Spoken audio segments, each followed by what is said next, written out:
they improved. G also in win match draft. And one thing that I see, okay, three fights. You're gonna see very close team fights in a way that one team can easily win against each other. Even when there's like a 3v4 scenario, there could be a lot of outplays that comes with it. And I'm saying that because that's a nature of how SRG operates, and that's what we saw from Foot Esports yesterday. Yeah, I think hectic is the way to kind of explain things right now, Yeah. you know, with the way things are, just because if you think about it yesterday alone, we had rather quick games. I think maybe the quickest was around 11-ish minutes mark. I know we've had or seen quicker, even just around the 9-minute mark. Obviously, some games can still go the distance. We did see maybe one or two past the 20-minute mark just yesterday. And in some cases, it just highly depends on what's put in the jungle. I think that's one of the biggest factors because, you know, again, with Foot Esports' win on game 3, you remember Team Spirit put Zarius on the fanny, you know, in game 1 and game 3, and Foot Esports really had a good answer to that. So they were able to go ahead and slow down the jungle momentum, that kind of snowball potential that you typically see built up. But that's why I'm saying Uni, being a part of this lineup for SRG, seems to have a better handle on that game plan if that's what they go with. So, you know, I still expect a rather quick game for this, maybe 15 or sub 15, just by the way these two teams kind of play naturally. But I think that's one thing that we really have to look at when we're just about to jump into this draft, where it's like, where are they going? You know, are we still going to see that high priority? Barrett's probably isn't going to change, you know, even if it's left open. Yeah, I think the Barretts is going to be the stable pick of games of the future, particularly, and of course the Melissa. And it's I think it has shaped in a way where the Melissa is the priority. So you now ban it, and if you give it away, you have to have good reasons to pick it up. Maybe you can pick up the Clint or the Brody eventually, or you have a lineup around the Claude, which we saw some teams actually prioritize over the Melissa because of the overall utility that you get out of the Claude. But generally speaking, from the gold laner standpoint, Melissa is the hero of the meta. We just have to pair it with two tanky heroes, and you're gonna be fine. As we head into draft, it's going to be the Barretts as well as the Beleric for Foot Esports that they ban out, and the Freya, pretty standard for the red side team, and of course the Marcel. All right, this is looking like first pick Herrera. Like, if this is going to be one of the things here that it's not banned out here on red 3. I'm not sure if there's something else that they have to cover for SRG. Are they going to cover anything else? Even if it is the Herrera ban, you still have some pretty good options. Since the Marcel's not there, the Barretts, that's usually what we see on the trade. Maybe they go with a Eudora? I don't know if they want to pick up a Eudora first pick, though. Yeah. Maybe a Eudora, actually. Or a Valentina. Some teams like it, but Stormy just plays the Eudora so well. It might be even just worth it to just really just focus on that hero, just to pick up the... There's the Hirara, so it's a Eudora or the Valentina is... we can expect here for Foot Esports. And wow. Selena, of course, one of the most volatile heroes out there, mainly because of how much he can do in team fights. But and a random arrow can just turn the tides of the game when targeted on the right hero. So I don't understand why they go for it. Yeah, Selena's just in a weird place. Not the answer here for SRG. There's so many of these, so many of the heroes that we usually see prioritized, or at least on the red side, being banned out really quickly here. So this might lead to a different draft than what we can expect anyway. Once we get back to it, we'll see exactly what they ended up picking. But knowing that there's a blue side Selena first pick, it's kind of like, I don't know. They have so many options they can go with. You know, Selena, we saw it popped up maybe twice yesterday, I think, 2 or 3 times. And like you said, sometimes it's just one of those arrows. And even if it's not the arrows, it's still enough to kind of zone out these initiations from the opposing team, or obviously you can use the traps, get some extra vision to work with. So I'm really wondering what they want to go ahead and complement the Selena with. We saw yesterday that was paired up with the Marcel, but obviously the Marcel's Oh, there we banner go. is Harley and Melissa for the Selang or the Giants. Understandable. I generally don't like playing the Selena against the Melissa because it's really difficult to find an opening to do damage. And typically, when you are the mid laner, you are almost always the designated killer of the marksman, of opposing marksman. And I guess in this scenario, it's not gonna be easy. Nolan Yep. and then the Kufra, immediate Kufra coming up from Foot Esports. This is a massive surprise. But now Selangor Red Giants do have access to Uranus or the Esmeralda. I feel like they have to take one or the other Yep. this time in this specific part of the draft because it will be banned out afterwards. Well, I mean, Blosvet played the Kufra yesterday in game 1, but that was basically because we saw the Fanny pop up, you know? So I was like, all right, this kind of makes sense. Yeah. But he was pretty good on it, and that's one of the things you want to watch out for just because, you know, now for SRG, it's like you got to worry about. I feel like there's a good synergy between having these arrows and traps and then having Kufra. Like, there's so much information that they can work off of each other, but also give that to, you know, the Nolan if they want to, depending on how they approach that, or whatever ends up going in the hands of the XP laner, XC here, because we saw him yesterday. He was very aggressive on, you know, the Yuzhong. Even though they lost that game with the Yuzhong, it was very aggressive on it. I know he's played the Uranus, like you mentioned, though, too. That being open. The glue is that last pick over on the first phase for SRG. So I expect some of these to be towards maybe the XP lane for bans, at least coming out from SRG. Yeah.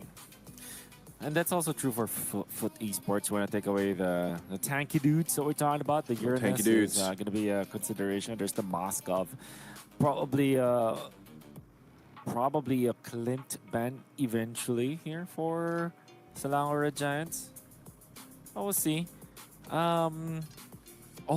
Rafaela instead of the typical tanky hero bans.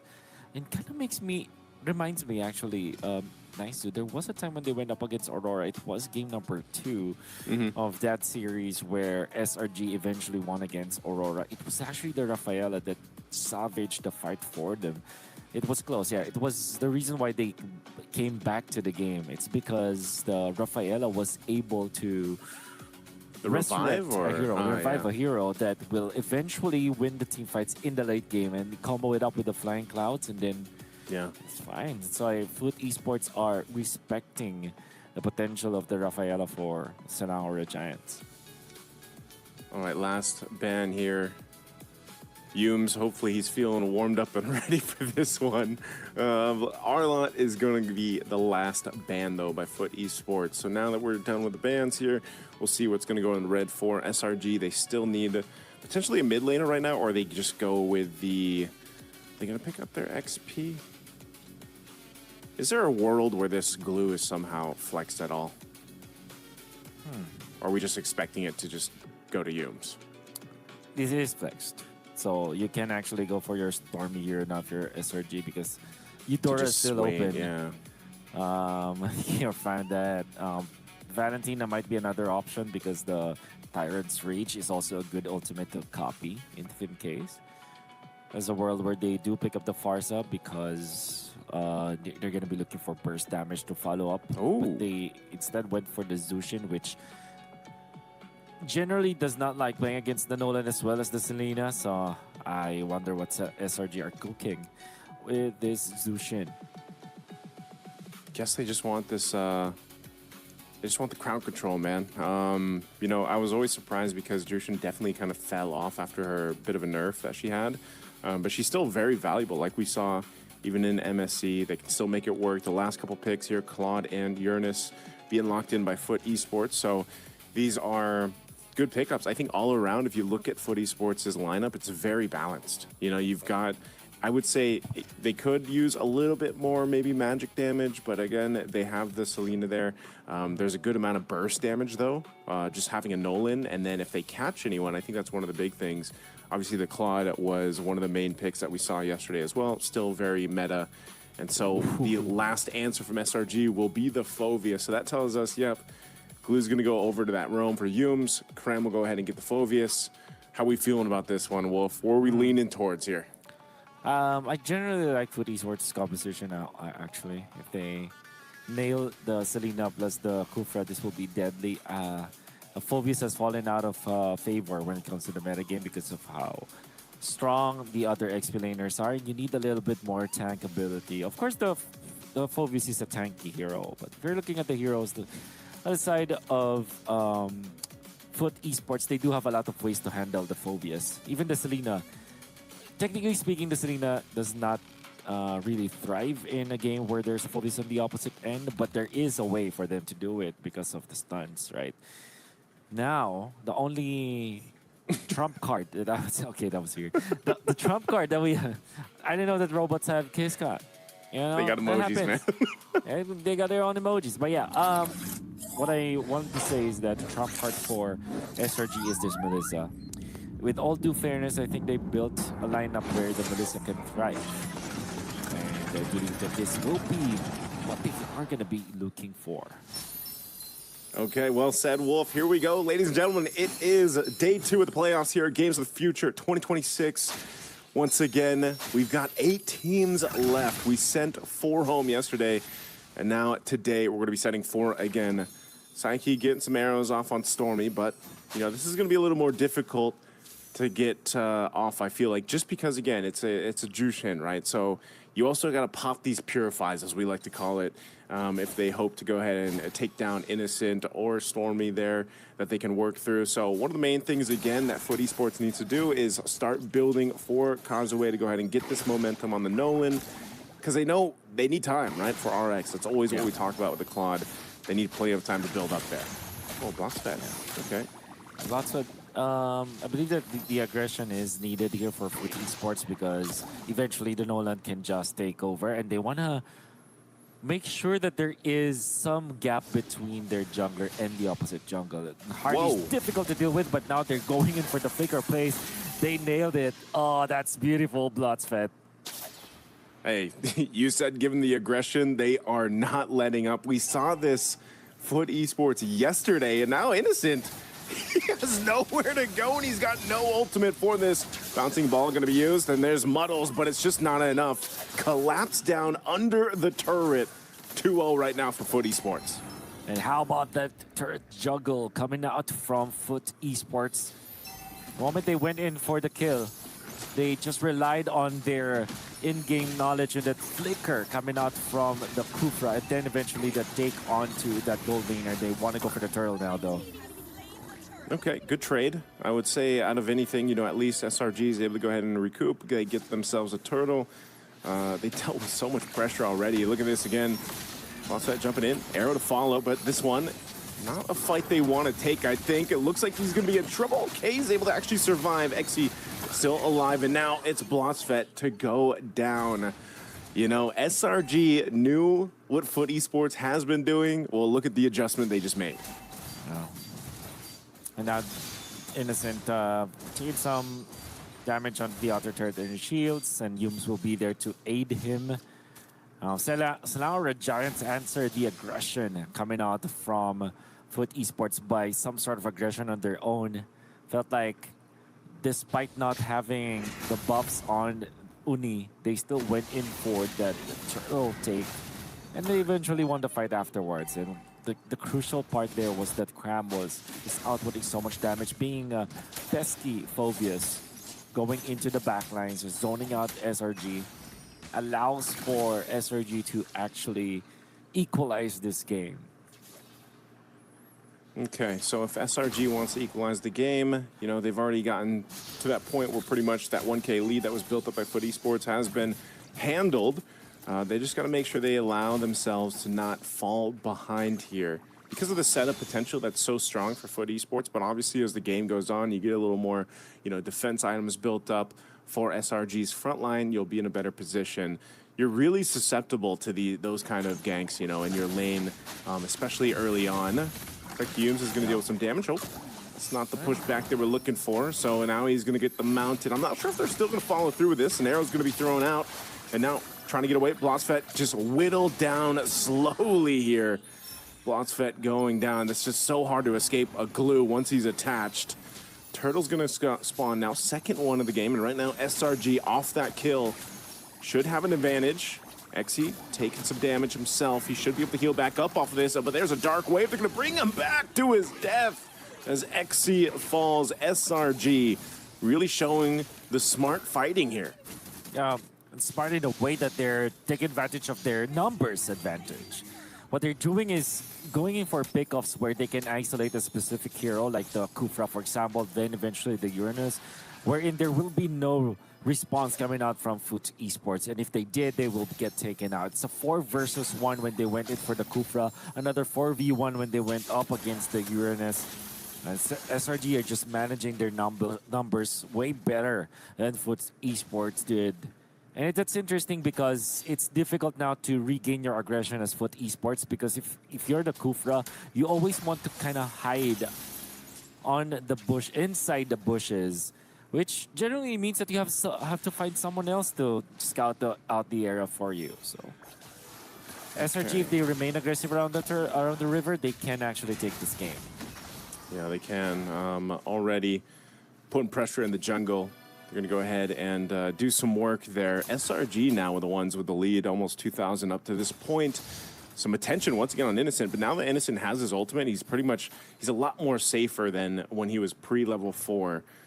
It'll help him enough to go ahead and deal with, Kufra trying to jump towards him, or even RX trying to set up a play with the Blazing Duet or anything else. This next objective, though, Foot Esports probably wants to do a better job at approaching it when that turtle spawns. I feel like they got in this position where it was just too easy for Yums to get that attached and then just, bring one of the members of Foot back. Oh, there's a jump in. Rage Revenge, there it goes. It's Yums, though, again, attached to Blotsfet. Blotsfet, he's going to go ahead and try to get away from this. An arrow's going to land. Good return, though. Yums actually going to be punished this time. Good setup. So Foot Esports, Wolf also adjusting on the fly. Oh, yeah. And that's an important kill onto Yums, although that's just a roamer that will give them a lot of room to work with when it comes to positioning themselves around this next objective. But of course, it seems like SRG are reacting properly as well. They fast cleared their own lanes, and now they will be the ones to first get into the turtle. And the turtle is now low. Turtle's low, secured by SRG, so they got 3 for 3. Now they're going to be looking for a body here as they find Blotsfet. Another kill on the board for SRG. All objectives are pretty much secured for them, too. There's still some fight here for Foot Esports, though. They're not falling too far behind. They've just got to stop the bleeding happening across the map. Yums jumping forward. Psyche's there. Yums, though, he's going to burn the flicker. And Psyche going to pack the kill, but he can't. Slowly burning away. Now Psyche going to be in trouble as Stormy will take him down. A good response from SRG. Yeah, good kill. Onto the backlines. They seem like they want to use RX this time, and in comes Blotsfet, who has to cancel the Tyrant's revenge. Is not good at all for Foot. Oh yeah, this is, again, tough. Fighting on the tier 1 turret. SRG's been working to go ahead and grab that. They don't just yet. They do quite a bit of damage to it, though. It's barely standing here. RX still needs to go ahead and farm up. I wonder where he is currently at in terms of the item build. Here we go. Good timing. Whoa, hold on. Blotsfet gets the Purify out. Muddle's going to be dropped down. RX, he's only got a DHS. That's one of the problems here. Deadly Magic going to be used. Nice blocking there from Blotsfet to make sure that damage doesn't stack up. There he goes. He gets his golden staff now, so he's a bit behind. Not too much. I mean, at the 8-minute mark, just picks up and finishes his second item. But could be the difference factor here for Foot Esports. Okay. And what this means is Foot Esports have bought some time again. They really have to nail this stance if they have found Uni. Uni has to get out. Oh, really good burst, but just not enough to finish it entirely. So they still surprisingly hold on to these turrets in that mid lane. The tier 1 standing for both sides. The burst damage is building up. Now it's up for SRG to kind of dodge these arrows around. Lord's coming up in a couple seconds.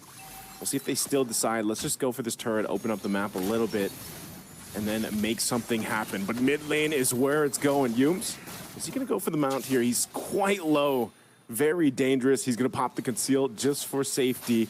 Get back to base. Kazooie Waiting for patiently waiting here. He's going to go for Stormy. Good burst damage. Oh, he pops the beacon just for the shield to stay alive. And now Cram zoned out as well. They both have to go heal back up. Flying Clouds, though, will bring them back quickly.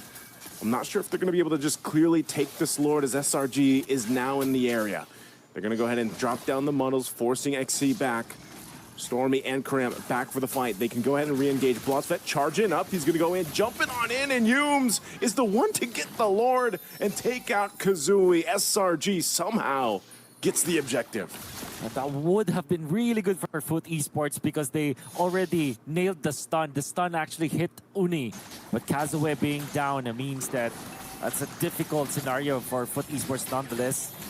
Selangor Red Giant secures the Lord, and now they have taken out XC. Just like that, it's Melissa time at 10 minutes into this game. Trinity picked up by Innocent is now a big threat for Foot Esports to deal with. And when we said earlier that the Selena is not usually the hero that won against the Melissa, we are now feeling it. Foot Esports now in massive trouble against SRG. Yeah, this is really a tough situation to be in, but they can still clear this Lord out, I would say, relatively well. Given the fact that, you know, they're tanky enough to hold up. These shields are still up, so they're going to pop up top and in the mid. It's going to do most of the damage. Conceal is going to be used. SRG wants this turret, though, so that is going to be a base turret going down. Bloodfett jumps in with a Rage Revenge combo, but he just eats too much damage. An arrow thrown out, but RX is gone as well. SRG looking to take down another base turret if they can, but they've got no waves pushing in. Clean take, all things considered there for SRG, as that was just the first Lord, and they've already managed to take out one inhibitor. XC again overstepping. You cannot survive the good, the Melissa. Now I understand why it makes total sense here. At the side of SRG, it looks really good because you have so much energy. You can take one out easily. Oh, they're going to take out Kazooie easily. They still have this cannon minion here. Can they potentially destroy the crystal? They're going to be working on it. But they're trying to buy enough time. They got another wave to push in here. And SRG, under the 12th minute mark, looks to take game one. A blazing duet comes through, but the Wind of Nature is going to pop, and he's just going to lock down on the base. The crystal is there. Another wave is pushing through, and Foot Esports is able to clear out the minions so far. XC taking up a brunt of the damage. They took out Innocent finally, but RX is still up. He's going for Cram. They're trying to take him out. They will. But they have a wave in mid, but still, Kazooie will be up, and SRG has to go back. And smartly, Selangor Red Giants will not engage anymore. Foot Esports really have to be careful about jumping and diving in front of SRG members whenever Humes is available, and at this point, anyone can be taken out by the Melissa. However, Foot Esports still defended. May have lost all of their two of their turrets, but they still keep themselves alive. Gonna be waiting for the next spawn of the Lord, and hopefully they can get something. They can make something happen out of it. But as it stands, it's Foot Esports not having a good time in game number one. Even looking at this difference here, you know, they're quite outgunned in certain lanes across the board. One of the big things is why they can't actually fight these fights just face front. If you're Foot Esports, they really got to respect this kind of power spike and advantage. Whoa, they took out Humes though. So take out Humes, that gives you a moment here to make something happen. Arrow's going to be thrown out. They're going to go for Blotsfet. So hey, both roamers down, evens out the ground, but a wave is pushing up top. So Foot Esports is going to have to deal with this. Instead, they're going to be caught in a fight. XC trying to get away here, but the Infernal Pursuit will keep them from getting away. As XC falls, now SRG has been working on this Lord the whole time. It's already at half health. They'll be able to secure this and then start marching towards the base to take game one from Foot Esports, unless Foot Esports can defend again. How can they defend? It's the Nolan, it's the Claw that they will have to depend on. Selangor Red Giants, with the leadership of Cram right now, is really making it difficult for Foot Esports to get their foot in the door. Actually, but they still have the Selena, and this is your win condition. There will be games that are turned around by the Selena. But now, when we talk about how they should be careful around showing themselves again, the clue, paying dividends for the side of Selangor Red Giants. There we go. They got to clear out this Lord. Causeway jumping in on the front side. Exy trying to buy enough time, too. The base is going to be worked on, though. Even with the blazing duet, he's gone. RX is just gone so quickly. Even before you know it, base exposed. They're going to go for it and lock in game one. But SRG looks to take another kill, but they'll take the game anyway. Clean. After their reaction to what Foot Esports did in the first few minutes, it was very clean. They understood their power spike, they knew how to utilize his Phobius, and most importantly, they made this glue plus the Melissa work. More on this series of SRG versus Foot Esports after this break. See you guys later.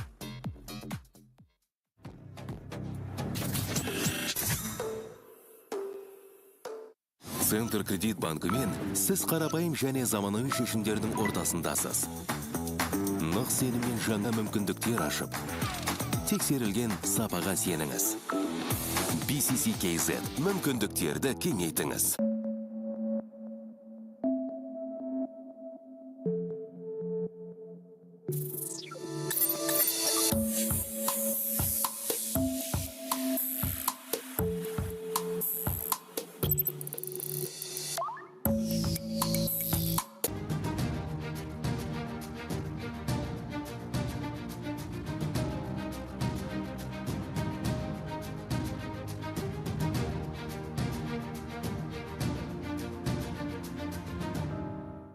Центр кредит банкымен сіз қарапайым және заманауи шешімдердің ортасындасыз.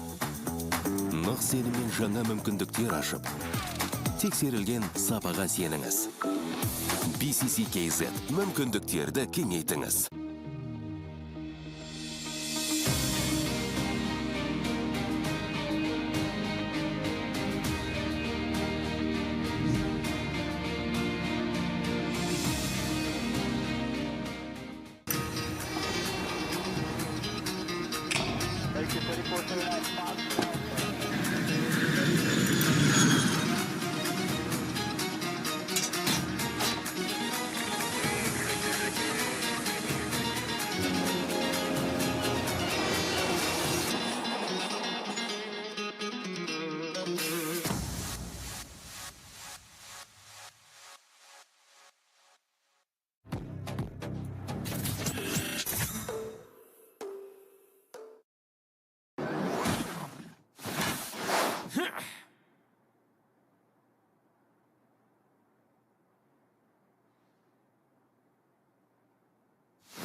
And we're back here once again. Thank you very much, Caster, for casting this game. What a beautiful game from Team Selangor Red Giants. I mean, the way how they played, it was outstanding. They got three different turtles. They got the two lords. Yeah. There were 8 different times of the towers. They just played incredibly well. I mean, once again, my name is still Borka, and I joined here with Heidi. And as I was saying earlier, Heidi, right? What I was saying Melissa and Harley are one of the best heroes here at our Games of the Future, at our MLBB games. And they actually proved it here with this game. It was a beautiful performance. Before that, we would like to remind you that Samro Kazna is sponsoring our Digital Football. Actually, is also be playing as we speak right now, and they're playing until the 9th of August, just like MLBB does. So thank you very much, Samro Kazna, for making the Digital Sport and supporting Digital Sport here. And you guys can support them by visiting our games here at different arenas. Yes, of course. I mean, that was a great win by SRG. I think they really had their act together, and also the Foot also were making adjustments on the fly. I mean, SRG really had a good setup way from the start till the end. We have the highlights on the screen, but I mean, as Steel said, they had pretty much all the objectives all to themselves. I mean, SRG, the turtles, the towers, I mean, the turrets, and also the lords. Towards the end, I mean, at the end, they took the 12-minute load, and then they walked into the base of Foot Esports. I mean, we'll watch the highlights right there on the screen now. Look at that. That was a great game to watch, right? It was a definitely great game to watch. I mean, we saw how the Selangor Red Giants, they were just playing so aggressively, so well managed. how they were fighting for all the different turtles. So as we speak right now, minute 9, they're here fighting nearby the Lord. They got their 3 different turtles, and now they're taking 1 Lord, and just purely as 5 men running down around mid and applying so much pressure to Food Esports. I mean, we've seen Food Esports yesterday against the Team Spirit, and actually they were dominating the first game. I'm now curious to see if the Food Esports have this will of power, of power to come back on the second game. And I mean, it was well managed, well played from the Team Red Giants from Selangor, and I mean, they just played phenomenally. Yes. I was expecting maybe like there will be a little bit challenges on communication, but watching this game, there is no communication problems. They were well managed, well played, everything well executed from SRG. Yeah, true. I mean, SRG really had a good vision setup, and it was easy for them. I mean, they generally do not like to take risky fights. I mean, they are most likely they are usually prepared with 100% confident fights. I mean, this is the moment where I mean, we had most of the Foot Esports gone, and then once the Kazoo came back, they had to fall back during that time. But then the final load, and then they called out the load, they marched right into the base of Foot Esports and then took it down. And I think at this point, after the final load, I mean, after the 12-minute load, I think it was kind of clear that SRG was going to take the game out. It was clear GG for sure. I mean, Kazoo playing on his hero, actually pretty good against the heroes of the SRG, but it was not enough, definitely, because as we saw in the highlights, they were just constant pressure. Now we see the scoreboards here, 6-19, 40-minute game, pretty early, I would say, and I would like to stand out the player of name Kram. He looked phenomenal, the way how he just managed on team fights. He hasn't died a single time.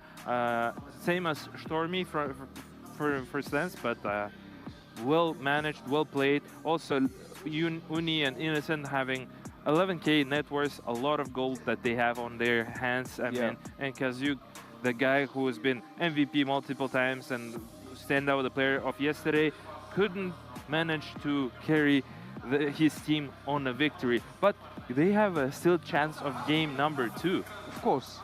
So that's going to be interesting to see what happens in the next round. But before that, let's give a big round of shout out for Yandex.Go for being one of the sponsors for this tournament. I mean, make sure you scan the QR right up on the screen and download Yandex.Go app, because you got everything in one place. It's going to make your life a lot easier. So make sure you download that, check it out, Yandex.Go, and huge shout out to them as well. But yeah, as you said, I mean, we still got one more game to decide if we're going to have a third round or not. Right. But I mean, we have to also, I didn't really pay into the fact that we had Uni on SRG, where the Sekis was not there. So Uni really had that responsibility of handling that retribution right there. But we have the team stats on the screen. What do you think, Steel? Yeah, I think Kran for me was a standout player for sure. The amount of damage he applied in comparison to Xe, for example, it was more than like 1.5, I would say. Yeah, it's like around, let's round it out to 15,000 hero damage, and the gold lead is around 3,000 more. And KDA we see 12.00 to 0.020 from Xe, and Xe needs to definitely wake up on the second game, and for sure, I mean, he doesn't want to get eliminated at the greatest tournament of his life, I would say, because this is considered to be Tier S tournament, and a wonderful tournament here at the beautiful Jack Project Arena at the Game of the Future. of course. I mean, I really believe, I think we have a high chance of Kram coming up as MVP for the last one. I mean, considering his 6 kills, 0 deaths, and 6 assists, I mean, he's been a part of 12 kills for the team. I mean, he took 6 and assisted in 6 as well. I mean, that's a really good stats to have there. I mean, I really think he has a good chance of being the MVP for the last game, right? Yeah, definitely. It's not even about the stats, Haiti. It's just the way how he played in the team fights, how he was applying the pressure, how he was always there to help out the team and whatnot, and was doing great actually. And I mean, just big shout out to him, and hopefully you're gonna see the second game, and second game might be a good favor for the team of Food Esports. For sure, for sure. Let's not forget to give a shout out for Freedom for bringing MLBB right here at the Games of the Future 2026 in Astana. I mean, without them, this wouldn't have been possible. I mean, we are all having a great time. So let's give a big shout out for Freedom for bringing MLBB here. But as we go, we still got possibly one round for sure, and we still don't know if there's going to be a third round. And here we got Uni actually as the MVP. I mean, good performance, I should say. Right? I didn't see much of Uni, but actually I agree with it because if you take a look at kill participation point, 95 kill participation, he's always there to help his team. He's always applying that constant pressure. Yes, he didn't were showing in terms of the kills, right? But he was always there to help up and assist his teams. I mean, what a performance from Uni, and what a well performance strategically through the team of Selangor Red Giants. I mean, big shout out to them. Three totals are taken, 2 lords are taken, well managed. Taking all the towers, the pressure from them was just incredible. True. And so, I mean, definitely it's just a wonderful performance from the team, and we'll see how Food Esports. I'm not sure why I want to keep saying Food Eaters, but Food Esports can make a comeback or not. That's quite. That we'll see definitely. That's true. I mean, SRG actually pushed the game way to the late stage, which is their superpower, I would say. I mean, which is how they usually play. But Food didn't get, I would say, the early clutch on the whole game. I mean, they usually go all in and then smash the opponent usually, they are known for hyper-aggressive gaming, right? I mean, they are very octane play styles, high-octane play style, I would say. But I mean, I mean, these things can happen. Both are really great teams, not to deny.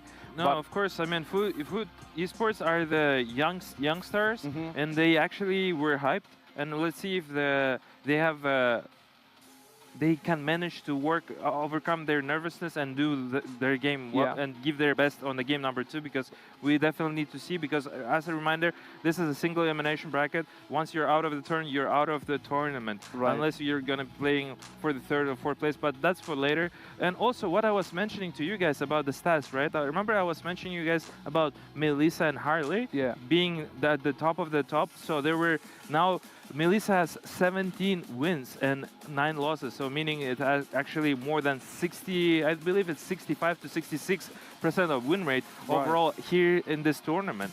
And moreover, Harley, it's now 13 and 9 on the hero list. So we'll definitely take a look. It's a good note for you guys. And if you guys are young players and like to compete at great game of the MLBB and you want to be here at beautiful arena, you can. Just get better and just copy of the pro players and the way how they do. And I mean, maybe we'll see you here at beautiful Jack Arena or different other arenas throughout the world, right? Of course. I mean, what do you think? Do we have any predictions for the next round? Are we gonna have a totally different outcome when it comes to the play, how it goes? Do you think? I mean, it honestly depends on the draft, because as soon as I saw the draft, as soon as I saw the Harley and Melissa together in the same team, I was like, oh, I think I would give a point to SRG, right? But I've been told there is a Kazu was playing on his hero, which is really good against the heroes of Team SRG. But Kazu, I mean, a great player, outstanding player from yesterday. He actually followed me in love into his gameplay. But we'll definitely see. It's hard to predict. It will be mostly applied on drafts. I mean, we never know what to expect, how to expect, and how it's going to be played out. I mean, the Kazu indeed actually showed really good performance yesterday in yesterday's games. So I was really hoping, but again, both are really strong teams. I mean, Kazu, they are all facing their opponents, which are really strong. That's going to be really challenge for each team and each player to go forward, and with totally different strategies as both the teams has, considering their play styles, considering how they do the drafting. So I mean, we are yet to see how this is going to turn out, but. Again, I mean, in the next draft, we don't know how that's going to turn out, right? I mean, SRG loves picking some heavy wave-clearing mages, to be honest. I mean, like Faramis, Lilia, Farsa, but we are yet to see if they're going to really go with those heroes, which they usually take.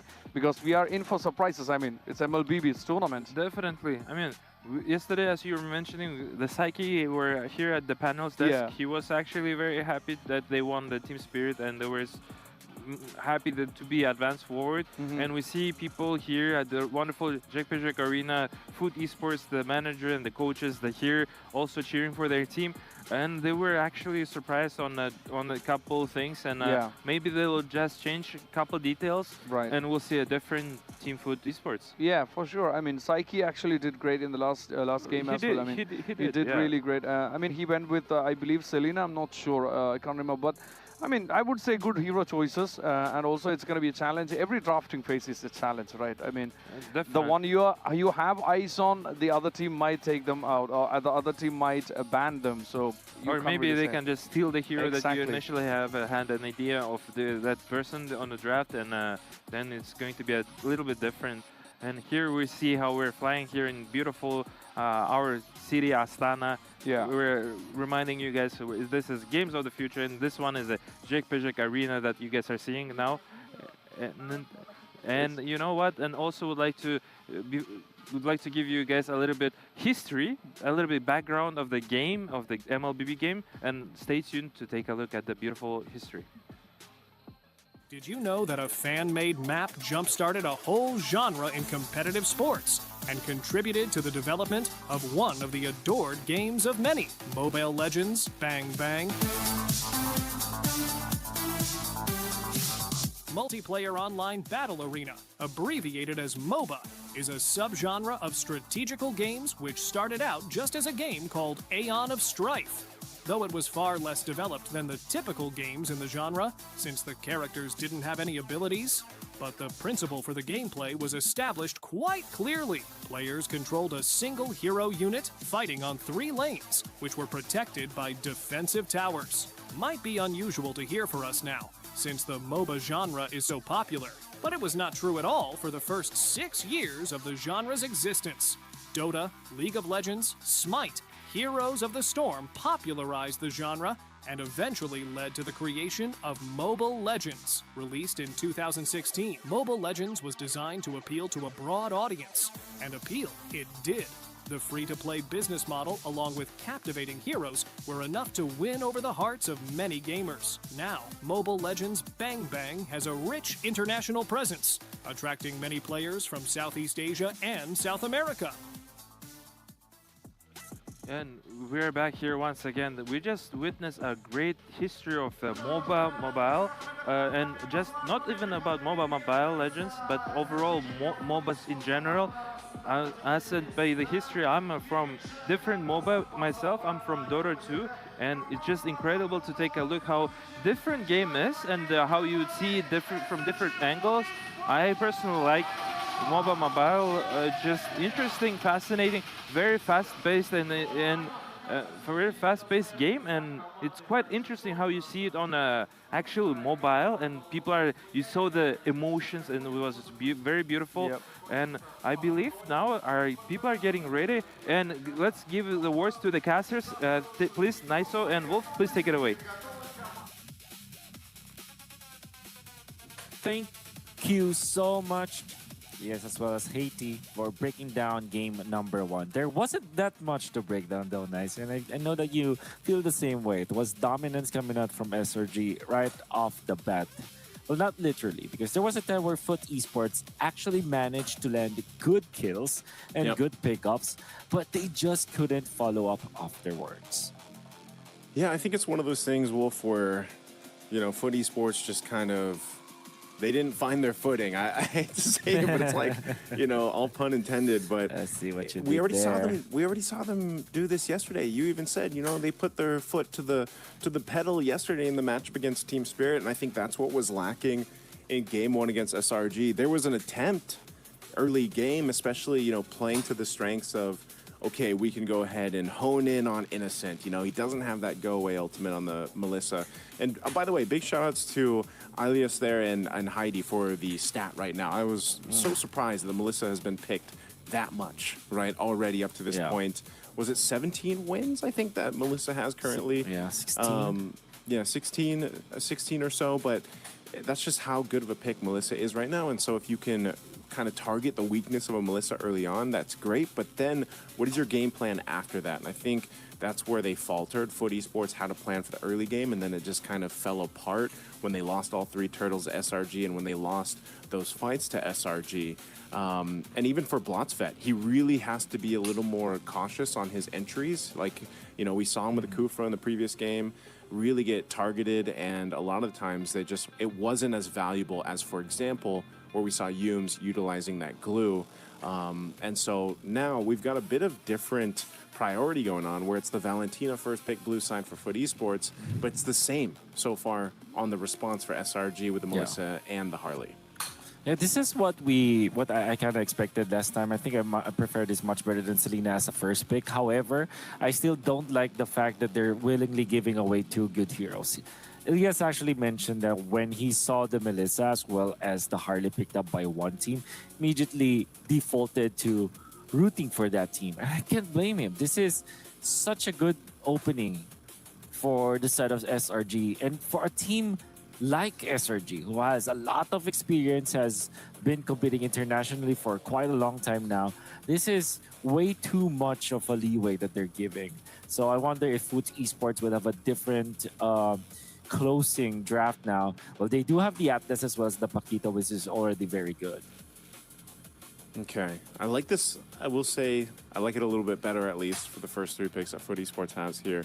I think the main thing, again, is the change that they need to make going into game 2 and not letting SRG just kind of scale out of control. I do expect them to do essentially the same thing, at least against Innocent, and you can see SRG kind of responding. They're actually going to pick up a Kimmy. You do not see Kimmy picked up often anymore in the current meta, but it still serves a purpose, right? It's great for initiations if you need to. It's great for peeling if you have to. Kimmy's pretty self-sustainable in her own right, just because, again, you have that mobility. You'll most likely, obviously, run with a couple Purifies in this lineup that SRG is going to have, because you've got the Atlas across from you. So the next thing is, again, what is your front line going to be? Because these first 3 picks for SRG, quite squishy, quite vulnerable, so you need a really good, beefy roam and then XP in the hands of Cram. And so there's some choices here that Foot Esports is going to have to make for those bans. Yeah. It's going to be the Nolan, so they're going to be limiting their options. But the good thing about the Paquito, when you prioritize it, is that you can swing into the jungle role if in case you don't have any other good hero to pick as your jungler. That's why the Paquito priority pick whenever there's no bats. I think it's such a good way to approach the game. They still have to solve this problem of the Melissa. I feel like with the problem with the Valentina is that it's unlike your typical mages like Farsa or Eve, where you have an actual access to the Melissa with just your ultimate. It's not easy at all to actually handle the Melissa with this kind of composition from Foot Esports. So they still have to find a way. So I think that they will eventually get a marksman. I feel like the Clint or a Brody would be a good way to close their composition. Clint or Brody. I wonder if SRG is actually going to go ahead and expend one of their bans towards the gold lane options. Maybe a Clint if they want to. They already took out the Nolan, again, jungle-wise too. I don't know if there's a world where we see the Paquito go in the hands of Kazue, because we did see some jungle Paquito, right? I mean, that is a thing. That's a flexible option right now. So they just go with Guinevere. So they take out the Guinevere. That does deal with a lot of the crowd control that Guinevere could have provided for this, and it also helps deal with alleviating some of that pressure for the Atlas to get those Purifies out, but nonetheless, that's not there. So also the Kufra last ban here. It would have been funny to see Yums go ahead and pick that up if it didn't get banned, but now for this choice, the red 4 choice for SRG, they're probably just going to go ahead and grab they could just grab their roam now or this XP, depends on what they want to prioritize, because they still got to see the gold lane option and the potential, the XP option from Foot Esports. Yeah. In that case, the glue might fit again, right? And it's a flex pick that you can park as your fourth pick because it can be EXP or Chrome. But they will go for the Gotf Catch-up, which is more of a defensive option. This is a way for them to get through the Atlas eventually. When there's an ultimate, they do have that reset button with the Avatar of the Guardian to aid them if in case they need to reset the fight. And also, it has a good synergy with the Kimi. It's a very strong mid duo. Yep. Very stable. You can help each other out. The taunt is there. You have the Revitalize if in case you need to. That's an overall good defensive type of hero here for Selang or Giants. Foot Esports, I think they're better off picking up the Brody or the Clint. And when they do, they have to look for another damage type. Okay, so... Oh! XP. Okay. I like the Brody. I'm not entirely sure about the Hayabusa, but it does have... It gives them another option to deal with the Melissa. That's what I wanted to say. Okay. Well, we only saw, I think so far, it was one team that played the Hayabusa, and that was Rune Eaters, I believe it was, so far, at least here for Games of the Future. So this is, again, it's a bit of a risk for Foot Esports to bring this out. Maybe it ends up working. I agree with you. I get with the Brody here, too. Something to deal with from a range, and you know that you're going to be dealing with a lot of pressure, especially with that Ganakancha there. Now, what do they put in the XP lane for Cram? To go ahead, I don't see him playing the Phoveus again, but he's going to go ahead and grab the Ruby. So a lot of crowd control. I think one of the biggest obstacles for Foot Esports, man, is there's just an insane amount of crowd control that can catch them off guard. Traction Pulse, that Avatar of the Guardian or the Unbreakable, the taunt that Ganakancha has, plus all that crowd control that a Ruby provides. Whereas on the other side, it's like, okay, we've got a Valentina. What's the best ultimate to take here? A lot of the times there's even ways you can go ahead and use that I'm Offended, that Ruby ultimate to set things up. So I think that might be, it might be overloading too, some of the choices for Psyche to go ahead and take, but really good drafting here. I have to lean towards, once again though, SRG with this draft. I think it's, especially how they executed the last game. Yeah, SRG's drafts is really, really good. And I like it when they combine the... Go away and I'm offended. It's like, that's the combo. That's a sentence right there. That's a sentence, pretty much. But kidding aside, what you get from this composition with the last pick Ruby is a lot of control in team fights, a lot of not only crowd control, but overall threat whenever it is off cooldown. Whenever there is a battle spell, there's a flicker, for example. There's always a lot of ways for you to approach the fights, and SRG have rounded up this composition so well. Cram is one of those players as well that can actually play the Ruby so well. They're very masterful with it. So there's a lot of positive things about this Ruby last pick, and I really like how they closed this one out. Yeah. Cram knows he's going to be taking punches, literally. So he ends up getting 2 leather jerkins. Oh, no, I thought I saw 2 leather jerkins. He's going to go for those tougher boots to go ahead and deal with this. Again, XC with the damage. But one thing is for sure is just the fact that you have this much crowd control at your disposal, if you're SRG, can be a big problem. I mean, even if you take a couple shots like this, once Cram, depending on the build path that he goes on, even if you can do some damage, Ruby's just going to go ahead and heal that back up, right? This is the main thing. So you have to start to look at, okay, where is the XP laner is able to go ahead and bring that value to these team fights or the first objective. And if played properly, yes, Paquito dishes out a ton of damage, so hopefully your Hayabusa can capitalize on it, eventually your Brody. But it's getting through these team fights, it's weaving through these team fights and the crowd control that can be thrown at them. Yeah, that's already one of the things that they really have to think about now. For Foot Esports, it's all about their lineup a little bit in a way that is positive, because it's impossible that they don't have a good way to approach team fights, and I think it's a fatal links, as well as the Hayabusa that can be a problem for the Melissa later on. The Brody is a good lane matchup up against the Melissa, so I think there's a lot of ingredients that Foot Esports have shown us that they can actually fight against SRG. It's just difficult in the early stages. Oh, this is really dangerous, actually. They don't have a revitalize for this, but XC actually goes down.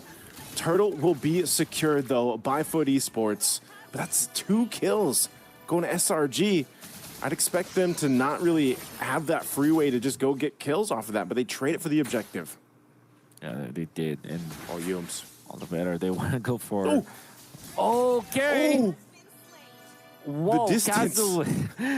Oh my goodness. I didn't think that you can actually get to that point. But yeah, he maxed out the distance and he was rewarded for it. Oh, Cram's in trouble too. Nice Terrify. Kazue getting 2 kills, man. Okay, I mean, you were talking about their lineup, Wolf. Well, now they're showcasing the lineup. It's still even across the gold, but that's going to be some extra gold up top going in the hands of Foot Esports. I did not know he'd be able to shadow kill like that, you know, even with the Avatar of the Guardian. I guess he hit it at the right time. Yeah. It's just the timing. It's just all about that timing. But yeah, sometimes you really forget how much the Hayabusa's range could be, especially because we have not seen the Hayabusa for quite a long time now. Especially played properly like this. Kazue is already, what, 2-0. And already a good start for Foot Esports. Okay. Right now, essentially equal across the board. This will set a really fun take on this second turtle, though, once it's up. I'm not sure if they're actually going to be anyone that goes down beforehand, just because, again, these, especially the ultimate now that it's available for Blotsfet. But there's the pull. That's the I'm Offended. There's the Fatal Links, too, to follow through. He's trying to survive. There's just way too much there for SRG. And so they've got the Atlas taken care of. This should be a turtle for them to take, but Blotsfet should be back up in time if somehow Foot Esports delay this, or they just go ahead and decide to wait. Psyche is holding on to the I'm Offended, but Yum's holding that push. Whoa, a decisive flicker forward. Cram's still going to be alive. They couldn't get off that shadow kill that they were looking for, so it's going to be a disengage in the mid lane. Meanwhile, Turtle's going to be worked on by Foot Esports, so off of that, Psyche makes it happen, so they get the second turtle. Oh, this is cool because we saw how SRG have adjusted. They want to go for kill Foot Esports. Get Kazue another one. That's kill spree for the Hayabusa, which is really good overall for Foot Esports. But yeah, SRG are moving just like how they moved in the previous game, where in the moment that they try to group up, they are getting kills.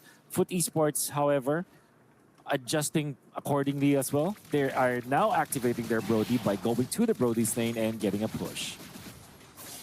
Yeah, and he's already got the Blade of Pepsis, I believe, so this is the power spike time for Foot Esports, at least early on. You know, we were saying that SRG's lineup is really well-rounded, and it was what I was leaning toward, but the way that they're kind of dealing with Foot Esports is aggression is not helping right now. They've kind of got to go ahead and build up for Innocent. Kazue has done a great job. It's going to be RX that actually picks up the Sky Piercer here on the Brody. So he's going to be looking to go ahead and get those stacks built up here. Yums picks up the Antique Cuirass. First item locked in defensively. Needs that to go ahead and deal with so much physical damage being thrown at them. Yeah, it's onto the middle. This SRG, 5 of their members gonna be pushing here. They do have the Kimi too, which is a big threat. They not only have such a good start, but now they're trying to take control of the map. Oh. Fatal Links gonna be used.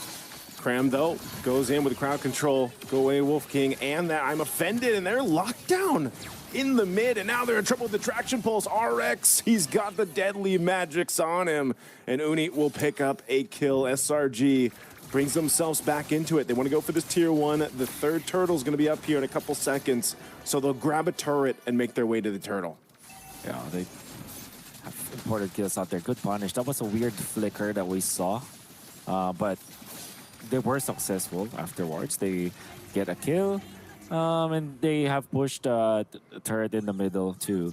And this also means that SRG will now get so much control of the river with just 2,000 gold lead, but they do take out the turret in the middle, and they've also poised to push into the bottom lane too. So there's a lot of manage that they're getting from these movements. It's 5-man movements, in fact. A little traction pulse thrown out just to push Kazue off this tier 2 turret. zoning out with the muddles too, and Krem just standing there. So they're going to trade it out. RX will be able to go ahead and grab that tier 1 up top, but it's going to be responded by Uni. The rest of the team, SRG, I don't think they get the shield here. I'd be really surprised. Okay, the minions actually make their way through, so they pop the shield. There's the I'm offended. They're going to be able to lock down Psyche. And now SRG could be on the run. Fatal Link's going to be used. They're tracked in here on side of the jungle. Shadow Kill already used as well. XE won't be able to escape the muddles, man. Innocent able to find one, and that's going to be a ticking deadly magic to take out Blotsfet. Oh, the AOG hitting onto the backlines. Good play coming from RX to get out with the flicker as well as the stun, but this means that SRG going to be chunking down the turret in the bottom lane. They were successful with it. Didn't even need the Lord, as they have taken the turret into the bottom lane, an inhibitor without getting into the 8-minute mark. That is insane, Wolf. 8 minutes, base turret down. They also popped the shield in the mid. I mean, it's not like they have this crazy lead across the board, except, you know, I mean, it's Yumes, right? He's got a 1.6K ahead of Blotsfet, but that's not even it. It's just the way that they're utilizing their crowd control. This is what we were talking about in the draft. And yes, there was a moment there for Foot Esports to have some of that upper hand because of the way they were playing. But as you just saw, once those items are kind of in place, even if it's just 1 or 2 items, SRG's lineup just works synergistically better. Forcing fights, you know, crowd controlling the right targets, locking down. And this is why they're going to easily take this Lord here, because Foot Esports doesn't have an answer just yet. So they do go just take the buff. Conway takes the purple, but now they're going to deal with this Lord push. Yeah. Oh, they're going to try to make a play here. They're kind of making a play. Blotsfet onto the backlines, but they're too far away. SRG I don't think sniffs they're that one out. Yeah, they're not going to fall for it. In fact, they will fight after the Fatal Links being forced. Yeah, try the Guardian used. Blotsfet just left to his own. A slow, painful death on the Atlas. Concealed used by Yumes. They're going to be chasing him down here, going for this Causeway there. He needs to clear this wave. It is a chunky wave on that top side, and now the mid turret's going to be worked on. Lord hasn't even made it to the base yet. They're forcing back Foot Esports here as the mid turret falls. SRG sees a sweep in sight. Looking to end the ear. Krem still has the I'm offended, and Flicker is back up now. XC has to go heal back up. Taking the deadly magic. This Lord, they got to deal with this. They want to go ahead and lock onto the crystal. They're going to force a fight anyway, looking for a Fatal Link setup if they can. There's the pull. Kram could be in trouble. Gets knocked in the air, though, and Kram is gone. Now SRG looking to take down Blotsfet as they get him out. The base, a couple hits away. They can just lock it in, and SRG will do just that to send Foot Esports home in a sweep. One-sided again from SRG. Back-to-back games where they have found their Melissa together with this Harley. Very strong in the meta game, and there's a reason why that those are S-tier heroes. Unfortunately, after Foot Esports scored an upset yesterday, they looked phenomenal. But now, they don't. SRG took the wind out of them and just won in a very one-sided manner. SRG are back in their winning ways, and they're going to be moving forward really quickly into the bracket. But for now, let's still celebrate what Foot Esports were able to achieve in this tournament. We're going to have a word with the members of SRG, and we will have a moment to congratulate them in this victory. For now, we're going to be hopping into a break and then the desk.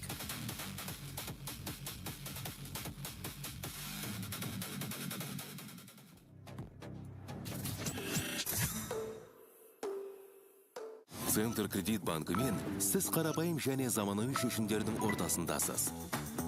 Нық сеніммен жаңа мүмкіндіктер ашып, тексерілген сапаға сеніңіз.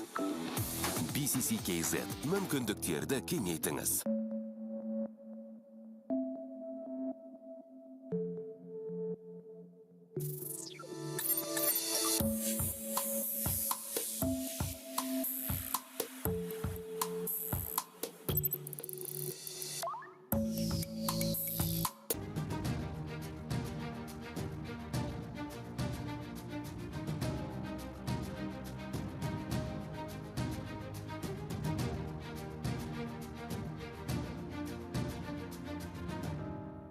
Центр кредит банкымен сіз қарапайым және заманауи шешімдердің ортасындасыз.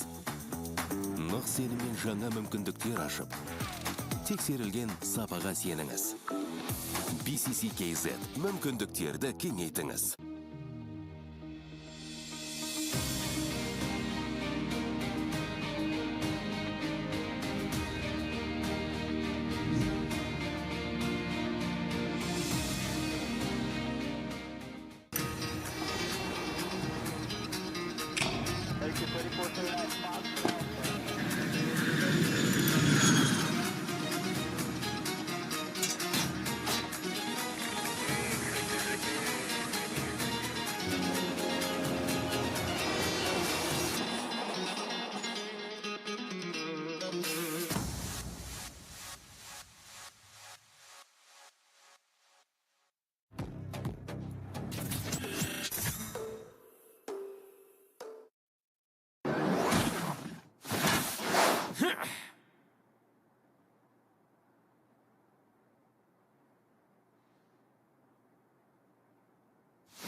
And welcome back. We have the winners, SRG, in the last game. I mean, that's a clean 2-0. Oh, big thanks to Niso and Wolf for that casting. I mean, I really love what you did there. I mean, foot didn't find their footing. I mean, that was really nice what they did. But huge shout out to SRG for a clean win. I mean, 2 out of 2. I mean, yeah, they did phenomenally. We have a wonderful guest here, the winner of Team SRG, Uni from Team SRG. Welcome and congratulations. How are you? Thank you.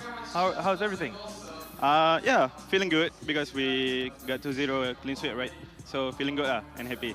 That's very. We're happy to hear that. It's really awesome. How was the games? Was it according to the plan that you guys stick to the plan, or how you guys managed to do it 2-0? Yeah, I think we just more prepared than foot esports, and yeah, we better than them. Yeah, so yeah, we're gonna focus on the next game. That's good. That's good. The first, the picks. I mean, when you picked the Harley and Melissa, we were like, okay, they've got both of them, so they're gonna. But then when you went to the second game, you did the same. So were you already planned, or you were like, do we really want to change it? I think it's just because our hero power, and they ban the same hero also, so we just stick to the plan and ban the same also. Yeah. Fantastic. Great performance. That's good. I was also saying maybe there will be a little bit unupset because the Foot Esports, they won the team spirit before, right? Yeah. So like the team is hyped up already and they've been in the crowd before you guys. And for you guys, I mean, you guys are clear favorites, don't get me wrong, but they already are more prepared, you know what I mean? And maybe more hyped up.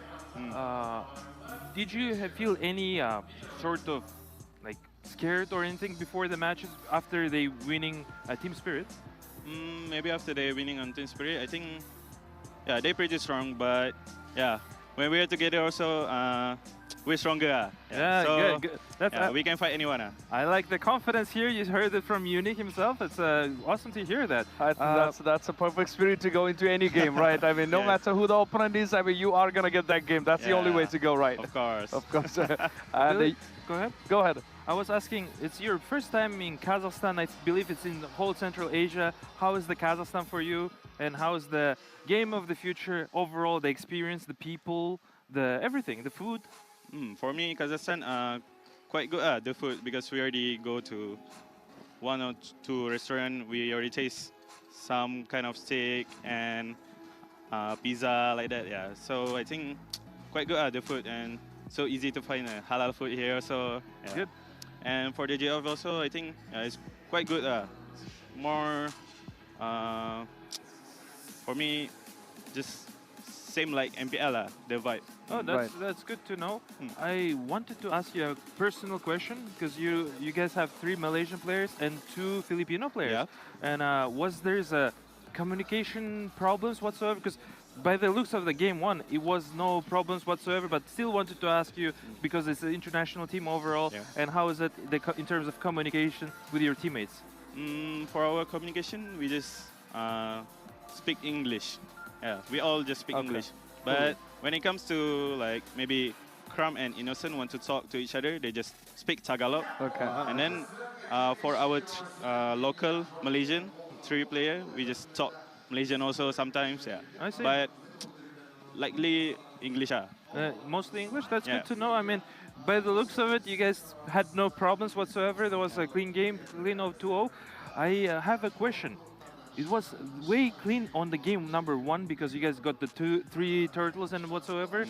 On the game 2, Food Esports, they gave a good fight there early, and it felt like they did give you guys pressure. Don't you feel like that, or you guys were having that mindset early might be a little bit challenged, but the later you guys get this game in the bag?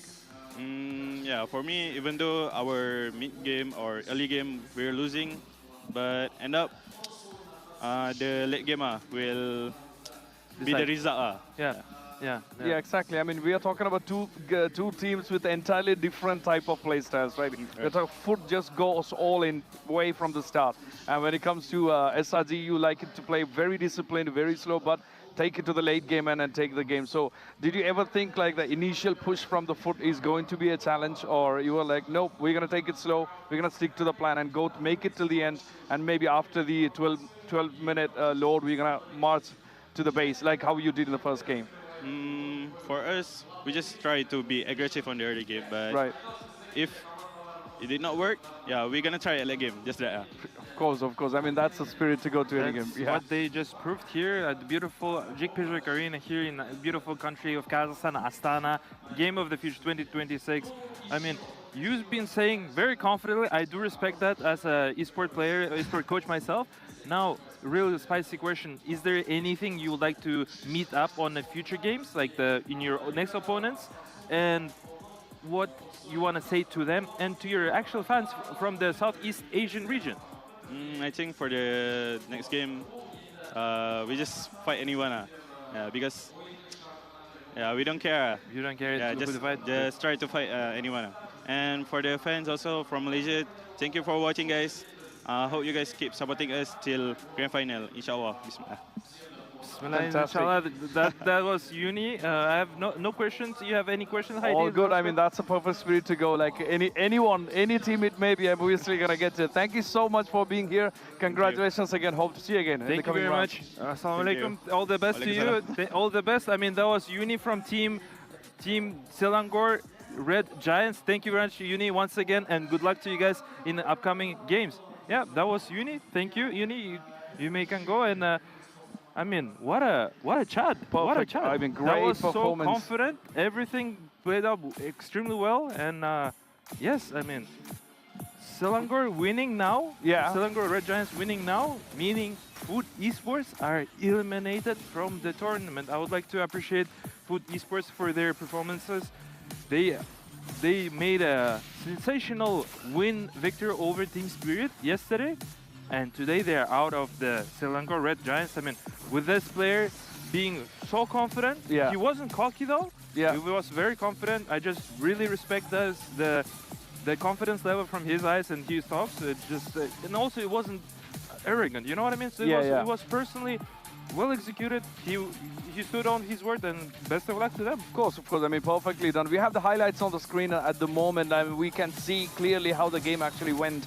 We are at the 9th mark, and then as you can see, the scores is like 3-9. I mean, Selangor really had a good lead towards the late game, which they are known for. I mean, they are really good in pushing the stuff to the late game. And also towards the late game, it was interesting to see. I mean, they were marching down to the base of Foot Esports, but they had their load coming after they appeared on the base, which was really interesting. I mean, they didn't wait for the load to get there. They were like march right in. They just applied so much pressure. I mean, they applied so much pressure, even though Food Esports, they were doing extremely well in the early game, as he was admitting himself, that they were losing early, but it doesn't matter because the result are the end of the game. So the ending and the end was clearly on their favor. And then, as we can see, the scoreboard here, 4-12, Uni making 4-4.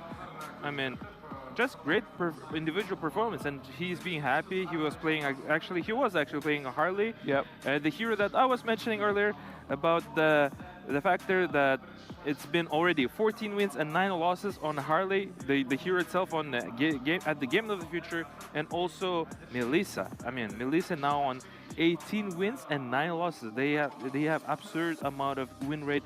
And people are actually, they didn't ban the heroes. I mean, Yeah. Food Esports, they decided to stick on their bans. Exactly. They didn't ban Melissa, they didn't ban the Harley, even though those two heroes are showing promising results here at beautiful Jack Arena at the Games of the Future here. Indeed, I mean, 2026. that's a good win. That's a good lead. I mean, it's a clean 0-2-0 win. And with that, to even the last game, they had like 8 kill lead. That was like 4-12. I mean, that's really great performance by Selangor Red Giants. Of course, let's not forget how the Foot Esports performed as well. Great fight they put up there. But of course, this wouldn't be happening if not for our sponsors, Freedom, for making the MLBB possible here in Games of the Future 2026 happening right here in the astonishing Astana. And we've been enjoying the city, and of course we just heard from Uni himself that how he's been exploring the city, how the team has been loving the place as well. So we are really excited to see what we have coming up for the next game. Simon, we got the next one. We have Onyx versus DFYG. I mean, really two good teams, right? Yeah, I mean, for sure, Yang Feng Yao Guai were showing promising games yesterday, and they lost one game, but they managed it through on the game 3 and they won their series. Now they're facing an extreme favorites as well, Onyx. I mean, Aurora was pointing to they would like to see Onyx, and Onyx are one of the also another key team and the key stars and the previous champions before, right? So Yes. they were doing absolutely amazing. And here we see Toto between Yums and Bloodsfeet. I would like to make a shout out to Bloodsfeet. The early game that how he played, he was making was so great. much Yes, space. He yes. was creating so much space for his team. As we can see here with damage taking, 90k damage taken. It's more than double of damage Yeah. taken from Yums.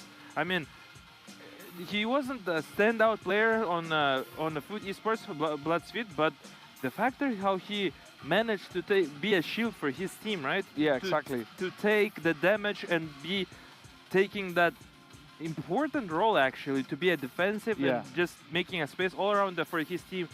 And at minute 4, I remember it was really a lot of space done by Bloodsfeet. Yeah, and also in the initial phase of the games, I think for Foot Esports, Bloodspest actually really put up a really good fight, and also being a part of the whole team. I mean, trying to push them in their native style of aggression. But I mean, unfortunate, but we don't know what's going to happen in any games, right? I mean, unfortunate situations and unplanned surprises, we never know. But let's not forget, make sure you get the tickets on ticketon.com. You're going to have the QR code right up there on the screen now. Make sure you scan that, get to ticketon.com, grab your tickets, because we are running out of games as every hour goes, because we are finishing up games. We got more winners, we got more people had to get eliminated as well, which is unfortunate. But this is all a part of the tournament, so it is what it is. We're gonna move ahead with the next games coming up.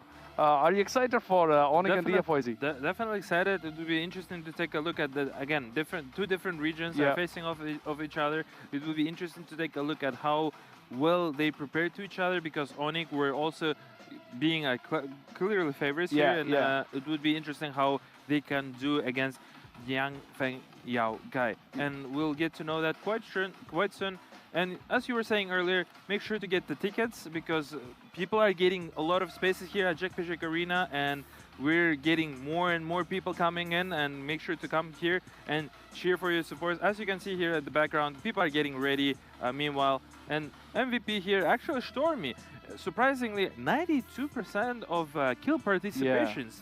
What an absolute goat. I haven't seen his game all around, but the thing is, you're getting MVP because of the kill participation, because you're always there. You'd not be a shine superstar, but you will be always nominee because you're always there. Yes, And true. the factor that our Stormy was there supporting his team and being at the back, let's Yeah. put it that way, Yeah. and not taking Yumi and spotlight and everything, but he was there to make sure that everybody goes smooth for Team SRG. That's true. I mean, that was the first match done for today. I mean, we still got 3 matches to go, and we are yet to find out what's going to happen at the end of the day. I mean, who will be the 4 winners from today? We're still going to find out. But up next, we got Onyx versus DFYG. We actually watched DFYG perform yesterday, like really good performance. They have put up a fight yesterday, and they're known. I mean, they're known for the unpredictability, even in draft phase or on the Sanctum Island. So we are yet to see. I mean, Onyx is also known for stealing buffs as well. I mean, we're yet to see how that goes. But let's see what we got up next, and we'll see. What do you think? Yeah. You need. Yeah. And of course, let's not forget, we have a shout out for Sven, because it's a really cool thing that Sven is actually gifting all the participants for the finals for every game from their astonishing sound systems. I mean, that's really good. But huge shout out to Sven for being a partner for Games of the Future 2026 here in Astana.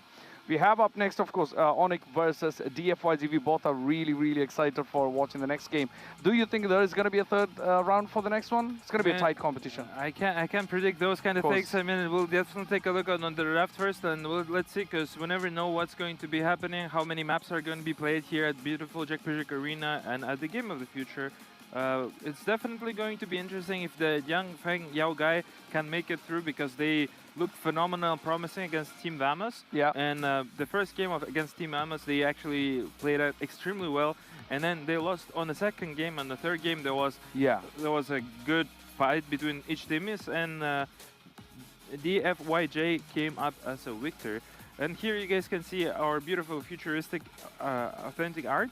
And this is a beautiful, our city of Kazakhstan, Astana, the capital city here.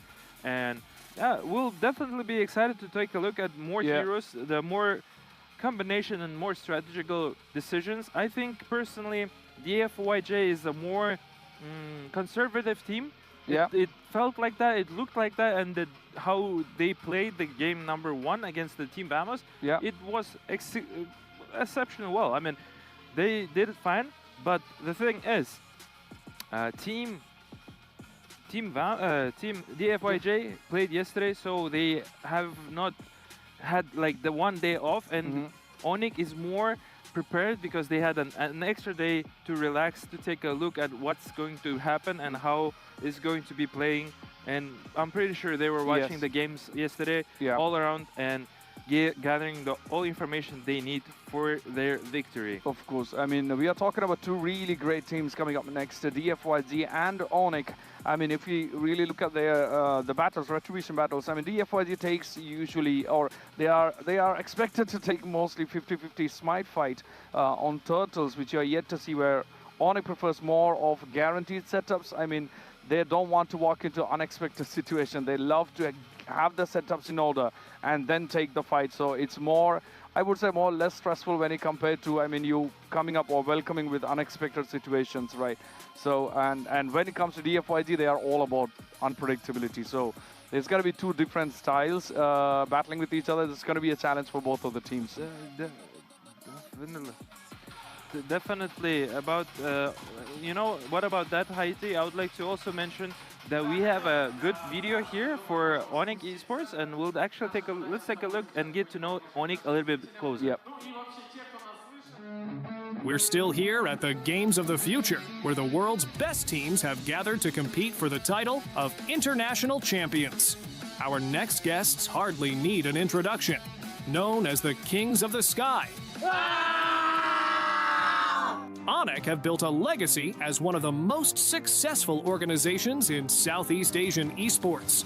With countless titles, an iconic Sonic Republic fan base, and a reputation for setting the standard in Mobile Legends, they're a team that every opponent has to respect. Guys agreed to share their experience and feelings regarding today's tournament.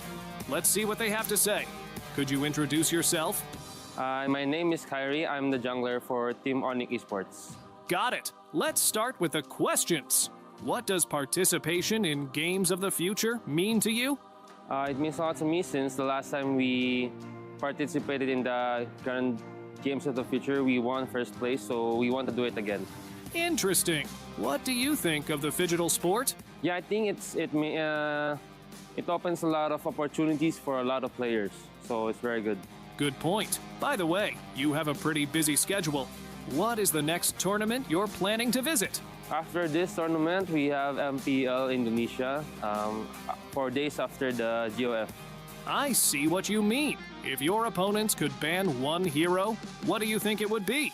Oh, I think the one hero that they need to ban is Selena, because Sans is very good at using Selena.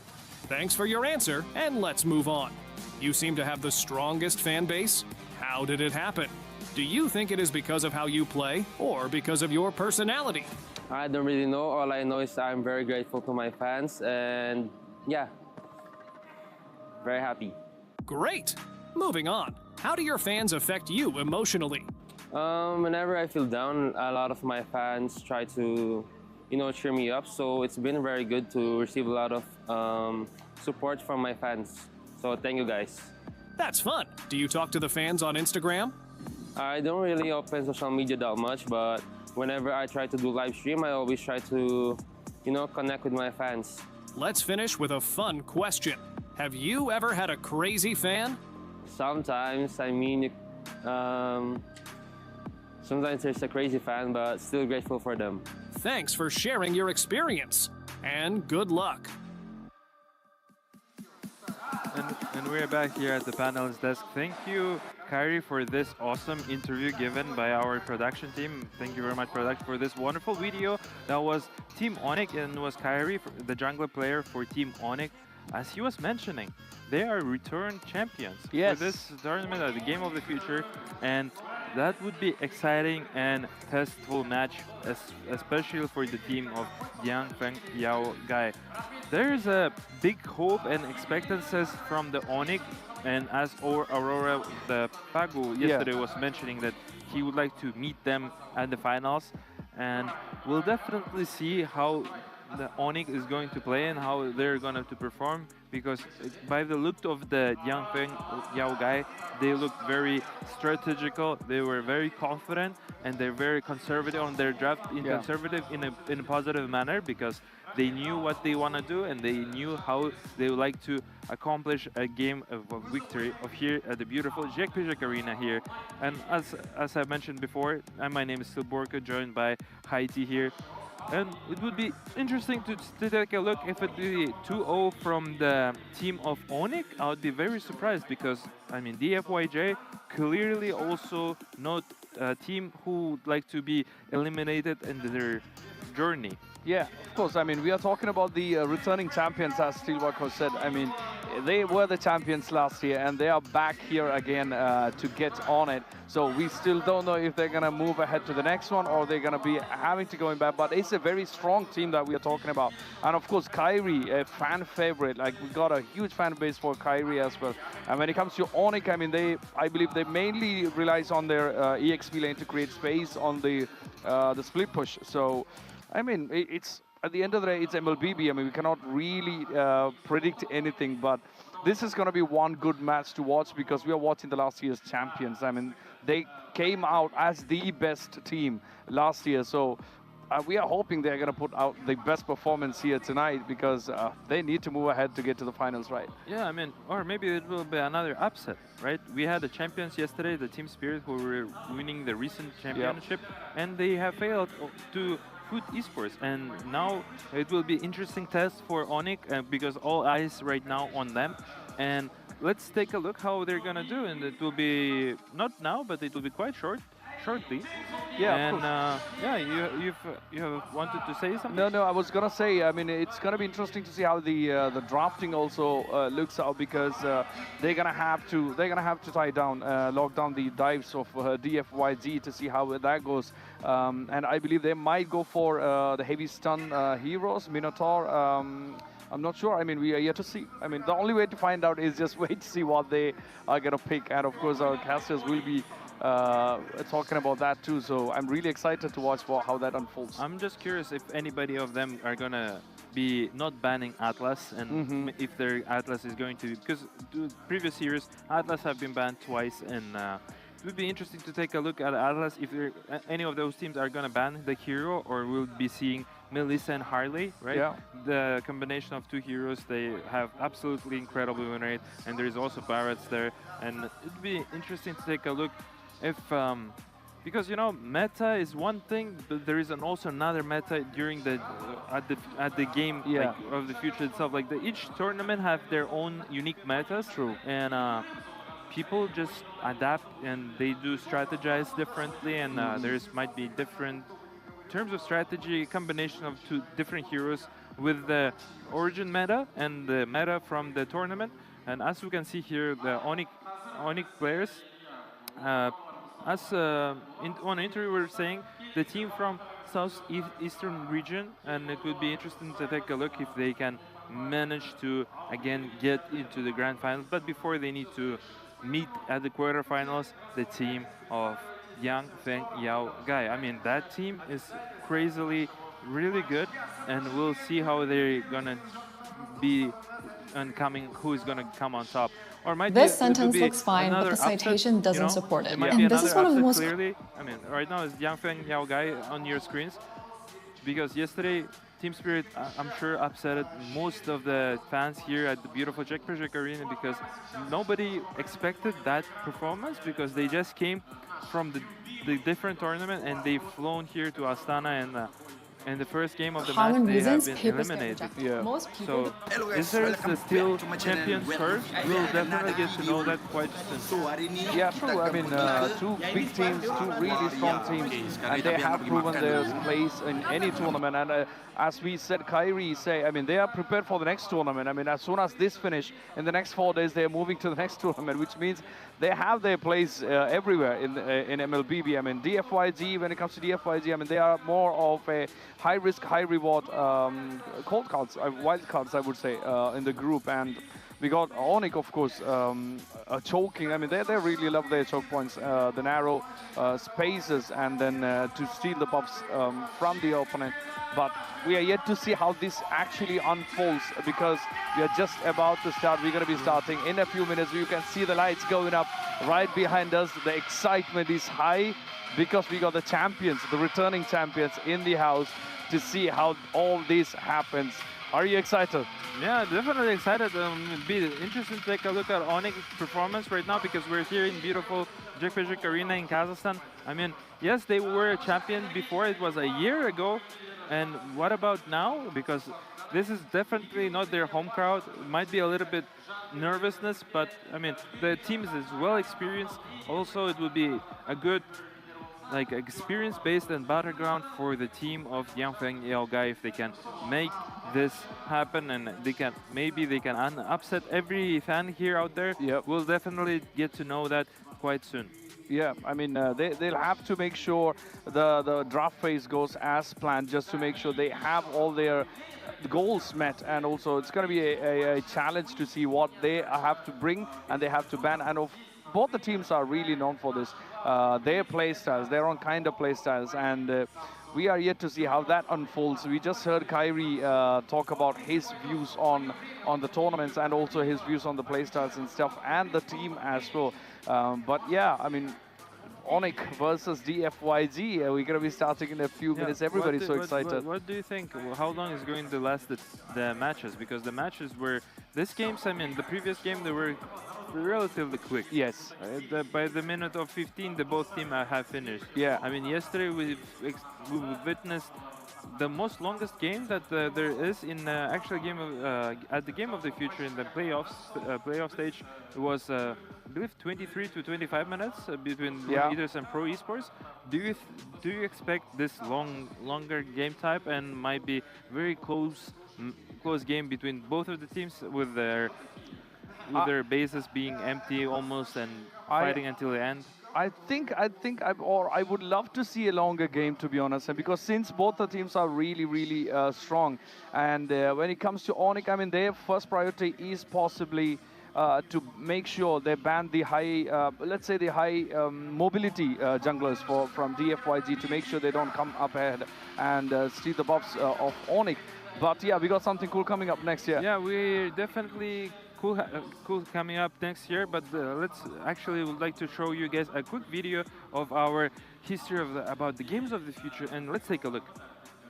Hello, everyone, and welcome to the Games of the Future 2026 here in Astana. For the next several days, Astana will host one of the most exciting sporting events of the year. But this isn't a regular sports tournament. The Games of the Future bring together the best of both worlds, traditional sports and cyber sports, in a unique format called Phygital, which combines physical and digital competition.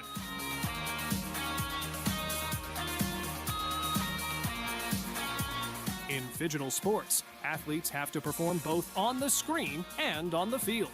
They need fast reactions, smart decision-making, teamwork, and physical fitness. Winning here takes much more than mastering just one side of the game. This year, the tournament welcomes more than 800 athletes from more than 50 countries, competing across 8 different disciplines. Players, coaches, fans, and technology brands have all come together in Astana to be part of this global event. The competition is fierce, with a prize pool of over $4 million. But the Games of the Future are about more than just winning. They show how sport is changing and how technology is creating new ways to compete. The event has already attracted a huge global audience. The tournaments are watched by hundreds of millions of people, most of them between the ages of 18 and 34. A younger generation who are invested in both sports and digital competitions. It's clear that phygital sports are becoming one of the fastest growing trends in the world of competition.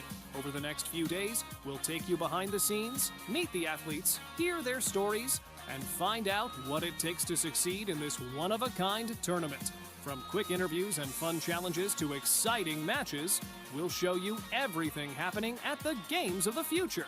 So stay with us as we explore the future of sport, right here in Astana. Let's get started.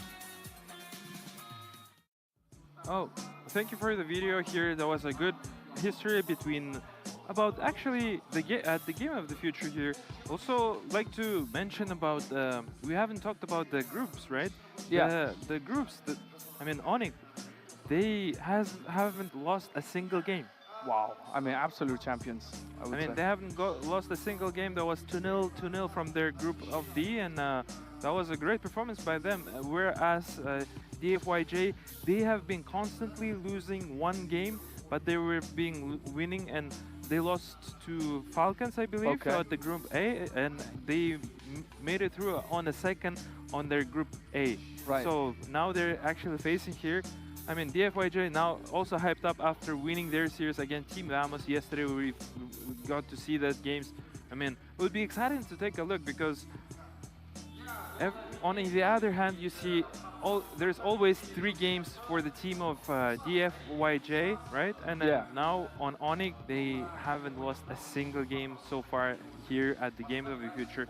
There might be an upset, you never know. Yeah. There's logically, if you want to say they're going to be an easy 2-0 for Onyx, but there's not a chance because there's always might be an upset moments, just like we have had with the Team Spirit, right? And moving forward, it would be interesting to take a look how they're going to do, right? Because everybody's looking at them right now, and Onyx, it's going to be a really interesting to take a look, but it's going to be a rough challenge match for the young Feng Yao guy. Both different different kinds of play styles that we're talking about, because as you said, like a DFYZ likes to take the 50-50 smite fights with the turtles. Even if you're not sure you're gonna get it completely with the turtles, they're just still gonna go for it and then figure out if they're gonna get that last hit and get the turtles down. But when it comes to Onyx, they really like their guaranteed setups. Like, they love to get the vision and get the setup done and then take down the objective. So we still have to see how all this gonna turn out in terms of the drafting, and if they are gonna get their strong heroes which they are used to, or are we gonna met up with some surprises as well. When it comes to Onyx, we're gonna have to look for heroes like Minotaur or Tigreal even to see if they're gonna pick them, because they're gonna have to ban the high mobility heroes for DFYG. I mean, they cannot risk DFYG coming to them and then stealing the buff. So we still don't know. We have no idea. Of course it is. Partially, it's just one of the things. Nobody would like to give the turtle for free, and I'm pretty sure Onyx is the type of the team that they are taking those objectives, such as turtles, such as the towers, such as the experience and everything. They take it very seriously. So same could be said about the team DFYJ. I mean, they played the game against Team Vamos also exceptionally well, and we're hearing now teams are getting almost already ready, and the people are getting happy hype. And we'd like to give our words to beautiful casters, Niso and Wolf. Please take it away. Then thank you, guys. Let's watch our beautiful match of number 2. Let's take a look at.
Here we are, second series of the day. Thank you so much, Elias, and of course, Haiti, for the wonderful breakdown of the two teams are about to eliminate each other. They said that it was dominant performance for Onyx Indonesia for the past few games. In fact, it was 4-0 when it comes to their game score. They have not lost a game yet. For DFYG, we saw them perform really well yesterday, but there were some times that they had to stumble in the group stages. Yet here they are in the playoffs facing the defending champions of Games of the Future. Naisu, as DFYG have anything against Onyx Indonesia right now? That's a good question, man, because Onyx, like you mentioned, I think in all their matches, there's been nothing that's gone past the 15-minute mark. They've won their previous matches very, very quickly. You know, they are a team that understands the meta really well right now currently. Even again, their reputation, what can I not say it? The repetitions? Wow, I can't speak, man. It's not like I don't go to the gym, but the reps that they got from the international recently, I think really helps a team like Onyx coming into this. And again, for DFYG, you know, this is something that we kind of looked at yesterday, even casting their games up against Team Vamos. And one thing's for sure is that DFYG has gotten them here, you know, in Games of the Future 2026. And I think that's what matters here, because they're going to have to really dig deep in this best of 3 against the previous Games of the Future 2025 champions. And even in that case, you know, you got to remember, if you guys missed it last year, Onyx swept that grand final. and they were playing that against Aurora Gaming, and that's why you heard in the interview yesterday, Aurora Gaming wants that rematch. You know, they want to hopefully see Onyx at least somewhere along the way through this, and that could potentially happen for the grand finals here. Let's see. But yeah, Wolf, to answer your question too, DFYG, I think they've really got to improve on what worked for them yesterday. Taking two games against a team like Team Vamos can be useful here against Onyx. Yeah, I wonder what will happen for the side of Onyx and how they will approach this this game, because we saw that they have just. Remember, they were put in their third place match, right? And they looked like they were lost until then. But when they played the Falcons in the third place match of MSC, it seems like they have figured something out, and it seems like something turned on in them. And then when we see them perform in the group stages, I think that they were just riding that kind of momentum. And that momentum is fast gameplay, draft your Melissa, draft your Pakita for Kelra, draft your strong side laners, and then just focus on winning the early stages and snowball from then on. And they look really good when they play like that. And it seems like this could be the approach for DFYG. However, DFYG, that's also their approach to this game. So this could be like a lot of explosions in the early stages that we might just see teams will prioritize heroes that are strong in the early game. Yeah, I guess this is what we're going to find out here as we jump into draft number 1 in this best of 3. DFYG is going to be on that blue side, so they're going to have priority. I think you'll see some different bans here just because of the nature of the way that Onyx likes to play. As you can see, you know, they're already going to take out that Fanny. Again, just covering the grounds here for Kyrie. Also, the Paquito being banned out. We'll actually see the Melissa being banned out, so not picked up here. I feel like it's just been this continuous pick, you know, in our previous matches, all the way from yesterday alone. Again, and the Freya, there goes the Harley. So what is this going to leave us for the jungle, I would say? And is this just going to be a Barrett's priority stolen by DFYG?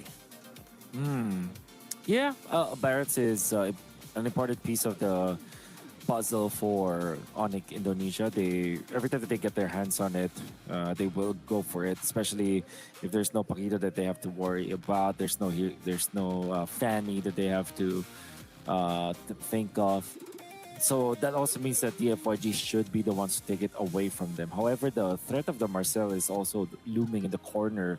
So maybe if you're DFYG, you're thinking between Marcel as well as the Barretts. I think it will be foolish to give away both of those heroes to Onyx. So DFYG gonna be better off if taking one or the other. I think that's the hard choice to make, you know? There's been so many good heroes that are picked up priority-wise here. I think Barrett's is probably their better chance, but they go with the Hirara instead. So they're gonna go ahead and lock this in.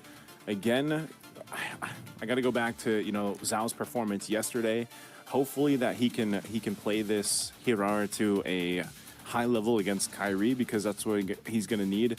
In their wins that they had yesterday against Team Vamos, he was playing the Suyo, and if I remember right, the Akai. He went with some utility. So what they do is they trade up, because they went with the Harara, they trade up the Barretts plus the Marcel.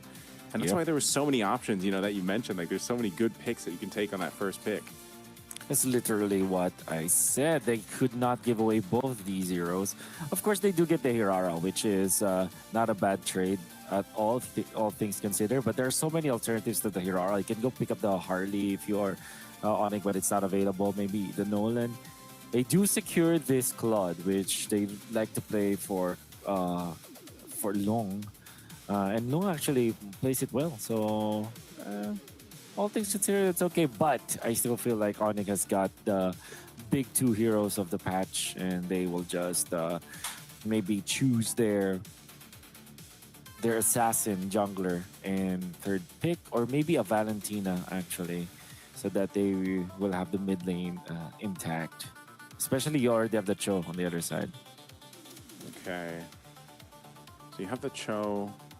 This is one of the things, too, that we're seeing more often now, too, Wolf. You know, if it's the Suyo or if it's the Hirara, this seems to be what they like to do, where it's like we want to just kick into like a kill, you know, like we have enough burst damage off that kick. But I think one of the hard things to do, especially up against a Marcel, man, is making that Cho work, you know, like efficiently, just because you got to deal with so many things, not just the golden hour. There's the snapshots that you have too, and then of course the Barret. So I really feel like you got to be cautious here if you're Zed, just because of, again, we've already seen it, man, and that's why the Barrets is always just snagged right away if it's open, just because you cover so much ground. You're threat enough. Like, even if you don't use the ultimate, people should just be weary, right? Like, because there's like, oh, I could just get Daytona welcomed, thrown into the team. But then you put a Marcel with that, and there's just so much that Onyx can do already with those two heroes. Yeah. Expected it will be the Nolan. This could be Clint and Brody ban coming out from DFYG. But with the Nolan getting picked up, I think that there is an option for Onyx to go for Harith as their last pick, because that is a strong lane hero for almost a marksman. It's still a mage. I think it still counts as a mage. But yeah, a strong gold laner option here for Kelra. At the same time, you can go for fighters like Ruby that we saw before, right? So there's so many things that could be available here for Kelra. And I like how they are managing the XP lane. They banned the Alice, which is a good hero for Fish God, actually. When we saw him play with the Alice, is also scary. Well, he is a good player in general, so yeah. When given the right hero in the right circumstance, he can actually turn it around for the FYG. Yeah, the Alice, the Yuzhong. There's some other impactful XP laners that he could pick too, but since it's already banned out, I mean, the Uranus is gone. You know you're up against the Barrets. Not sure what Fish God's going to end up bringing out here, but we're on red 4 right now for Onyx. They've already got their roam, their XP, their jungle. They can pick up a mid right now too, and then just sit on the gold lane, unless they want to go ahead and pick up gold lane. They already know they're going against Claude, so it's like one of those things where, again, you just let Kelra do what he wants to do in that lane. There was good ground coverage though, because you can see the Harith and Clint were banned out, and Melissa was gone, so it might just be a Brody or what's left for Kelra to play here. It is going to be a Eudora though that goes through. So the burst potential is kind of insane, man, between having the Nolan plus the Eudora, and the setup to do that is what makes that even scarier, just because of your Marcel and Barrett. So even without seeing the gold lane pick here for Kelra, I think Onyx already has this this first game draft at least favoring them. Yep, well, totally. And the reason why I will totally agree with that is because they have the strongest heroes in the meta game. Yeah, it's just a very standard one. I mean, they don't have the Hirara, but they do have a counterpart to it, which is the Nolan. And teams are starting to utilize the Nolan as well. So Harley to counter this Hirara. And then they have the Eudora to go with it. The Marcel, almost an auto-ban hero in most cases. It's the Valentina as well as the Sora. Really like how the FYG is approaching this. They want to go for team fights. They want to go for explosions as well from their end. Now Onyx, when they see this composition from the FYG, they can go for a marksman now that is independent. I feel like so. Somewhere along the lines of a Brody or Brody's level, the Harith has been banned. This is a hero that we also talked about earlier. There is some merit picking up the Ruby in the gold lane, but yeah, they will just go for something standard. No need to complicate things. We'll just go for this Brody. Okay, we expected the Brody. This is just going to solidify my thoughts more. Onyx won this draft for game 1. Let's see if Genfeng Yaoguai can actually execute this draft. They've got to... I mean, we're not saying there's not a good hero composition here. It's more so of how much they have to do to make it work. Now, part of this, I would say, maybe Valentina, depending on what you're able to do with it, might help that alleviate some of that pressure a little bit more. But man, they're going to have to work for this if they can beat Onyx in these team fights, especially if they get to a later game. But remember, Onyx has not had a game go past I think it's 14-11 is their longest game so far.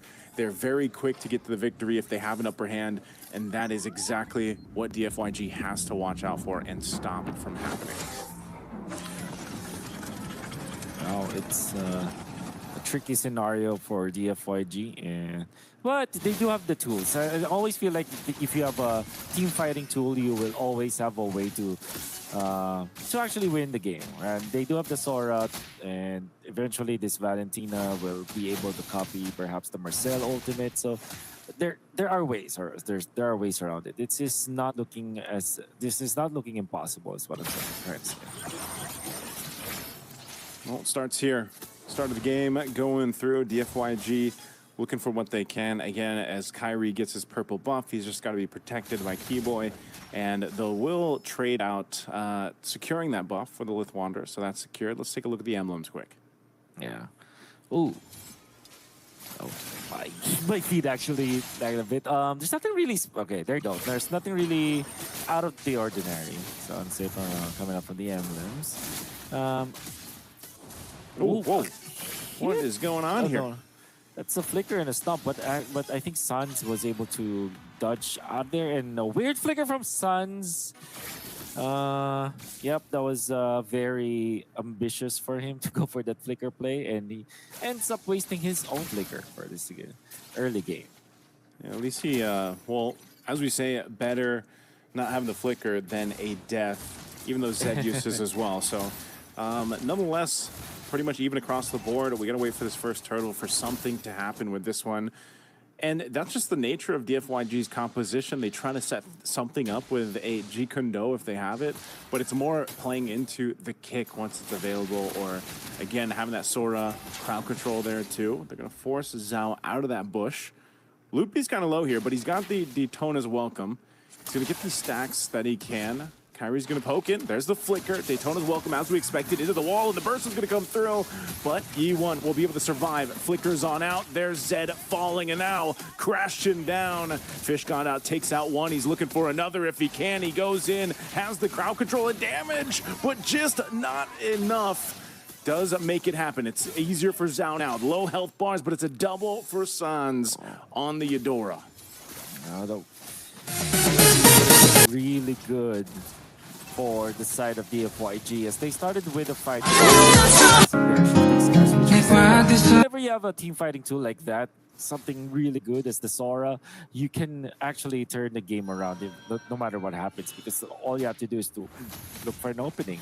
And they were able to find an opening out there, but they overextended, and eventually Onyx, despite losing their Nolan very early to that fight, managed to win it because Sans was outputting the damage from the start of the fight up until the end. So that will eventually favor Onyx, and they're going to be very happy about this early game that they built after punishing the FYG's overextension. Now the fight for the turtle here was rather ignored for that team fight. Neither team pulling the trigger just yet. E1's holding on to his own golden hour. Kyrie will make his way. One thing is Kyrie maintains a bit of a level lead against Zhao just because of the nature of how things went. Zhao's dealing with the green camp. Turtle's already going to be started up, though, so let's see. DFYG looking for a fight. Shifting Skies comes through. Zed on the zone. Goes with the kick on Sans. He pops the flicker again. They're going to fight for this. Turtle's in the golden hour. There's the stun, and Zhao will be able to secure the objective. But one falls, and it's Fish God. So Onyx trading a kill for the objective. I think that's Onyx always a team that likes trading kills for the first turtles, right? They're going to be happy with it, but that Freeman collapse onto top lane. Can they take out Kelra? Seems like it's promising that Terrify is there, but Kelra survives, gets an HP with the help of Keyboy. That is the Marcel giving shields to Kelra. Oh my goodness, the shield came in clutch for Kelra. Able to go ahead and rely on Keyboy there. He's actually going to stay in lane, clear out this wave, and then go for the reset. But man, the timing impeccable from Onyx right now. DFYG falling a little bit further behind now. 1,000-ish gold. Make it 2 behind Onyx. God, Onyx just finding some scraps and some clutch moments, and if you're DFYG, you're really, really hopeful that you are positive, you're optimistic that you can get the kill onto Kelra because you committed 3 of your heroes. I mean, in any other case, that would have worked. And now they will lose the E1 as Lutpi is able to find a kill with that flicker. And Daytona's welcome. Well, DFYG got Kelra finally. They knew his flicker was down, so they're able to go ahead and punish the gold laner Vonic. But it was a trade once again, set up in the mid, so 1 for 1 across the board. Meanwhile, Kairi just continues to farm up here. At least this time, Zhao is actually maintaining levels. It's more so, can they do what Onyx has been doing, setting things up? They're not going to go for the kill here on Lutpi. They don't want to go ahead and waste a kick here. Turtle's coming up here in a couple seconds. You can see Onyx is already going for position. Kairi will grab his buff and then rotate forward. So they just might go for a delay here as Keyboy is already around that turtle. Again, broken walls is a map. They've got an extra wall to work with. Shifting Sky's going to bring him back. Trapped in the golden hour, but now Kairi's going to go ahead and join this fight. He's already smashing down. A lot of ultimates already used. There's Daytona's welcome. Golden hour used and expended again. Now Zed couldn't find the opening. Gonna get lightning balled here. He juked into his out, and now Kelra could have joined the fight, but Onyx fought for the space, and they'll take the turtle. They'll start it up. DFYG is here. They're gonna pop the conceal. They're going for the blazing do it. Kairi's able to secure the turtle, but the fight goes over to Onyx still, looking for more. Torn apart memory. Gonna send Lung back, and Kelra is the one to get punished. So it's a trade for kills and objectives again. I'm actually surprised that they still extended out there. Oh, shifting Skies onto the backline. They do have the damage. This time comes the jump, and that's a shutdown onto Sans. Onyx getting punished after, again, their overextension. And they stayed in the middle, and they are giving free gold for DFYG. There still is the lead for Onyx, but if you're Onyx, you gotta be careful. You cannot give free stuff to DFYG because they can easily come back from this game with this Urara. As you mentioned, Wolf in the draft, and you know, when we got there, one of the main key players for DFYG is Fish God, and he's making things work, and this potential is here for DFYG. A kick's going to be used on Keyboy, but Lutpi was there. Kairi sees Fish God. I'm not sure if they're going to go ahead and go for this. Daytona's welcome, but whoa, the golden hour is going to freeze him in. There's the Daytona's welcome into the wall, and then Fish God is taken out, and now Lung could be in trouble. Had to pop the defensive blazing duet. A couple marks here on U1. He could be in trouble. Kelra seeing if he can get another mark off, but not just yet. Now they're going to go for the tier 1 turret, and they shred through Zed and take the turret next. To the bottom, there we go. Moving as a unit. They want to push the bottom lane to get more control of the map. 31 seconds before the first Lord. Fortunately for DFYG, Zhao Shui's Hirara was able to split push a little bit. Keyboy will not get there in time to cancel the teleport, but it's more than enough. And you can see that Onyx taking advantage of the situation. Again, they just have to not overextend, I feel like, because that has been their problem throughout this game. Lutpi in the middle of the mid lane. You gotta be careful out there, but it seems like there will be some reaction from the FYG. Onyx, when they find this out, they will react too. Here goes Zed with a kick, right on target. Zed's going to be the one to get punished. Golden hour already going to be used. And again, Sans' burst with Kelra will find it too. Now Zhao trying to run away. The mark's are already on him. Golden hour on the defense, but this is now an open to take the Lord. Kairi alone will go ahead and start it up. On the FYG, they tried to go for that blade. I mean, yeah, you're right. He's on the mark. He found the target, but there wasn't any follow-up. Well, to be fair, Onyx reacted accordingly. When they saw the kick, they did not react to the chow. They looked where the help is coming from, and they stopped that from happening, eventually taking out Fish God. 2, 4, and 3, unfortunately, on this Sora. The FYG has to figure out a way to make it so that Fish God will then be activated. If they want to allow Fish God to continue to be activated, someone else has to supplement him, man, on these. And it's been Zed, you know, trying to set things up with the kick, trying to make it happen. Oh, look at that. This is why every single time the Eudora goes over to Onyx, whether it was Sans or whether it was, you know, the likes of Sunset Lover back on Team Spirit before they got eliminated, you just see how dominant they are with it, how strong of a you know, the poke is just, you can't even defend against this base turret push. The Lord is working on the mid, and Onyx, they might still actually get this base turret off this wave. They can't do anything up top. Golden Hour going to be used. Keeping them in trapped. And now turret, couple hits away.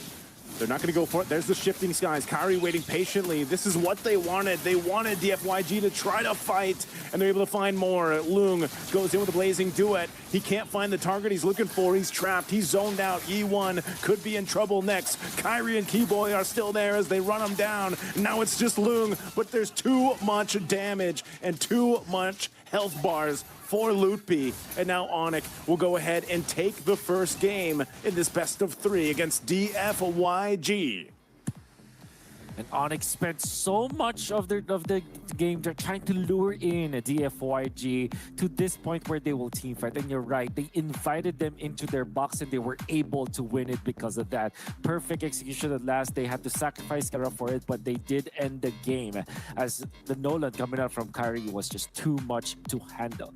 That's just game 1 of this best of 3 series. A commanding victory for Onyx Indonesia. Can they pull through in the end? Let's watch out after this break.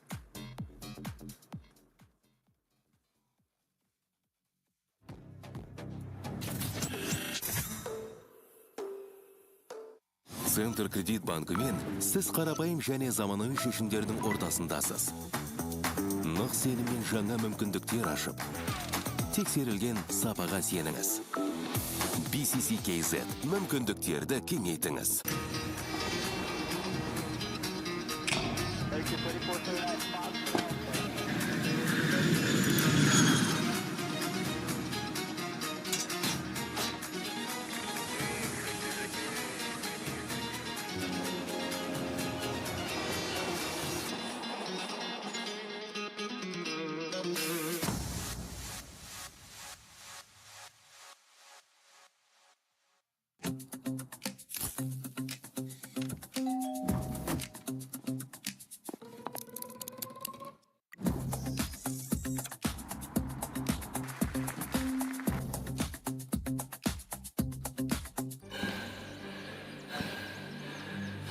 Үлкен істер әр қадамы жаңа жетістікке жетелейтін марафон. Біз осы жолды сіздермен бірге 10 жылдан бері жүріп келеміз. Тимур Құлыбаевтың халық қайырымдылық қоры.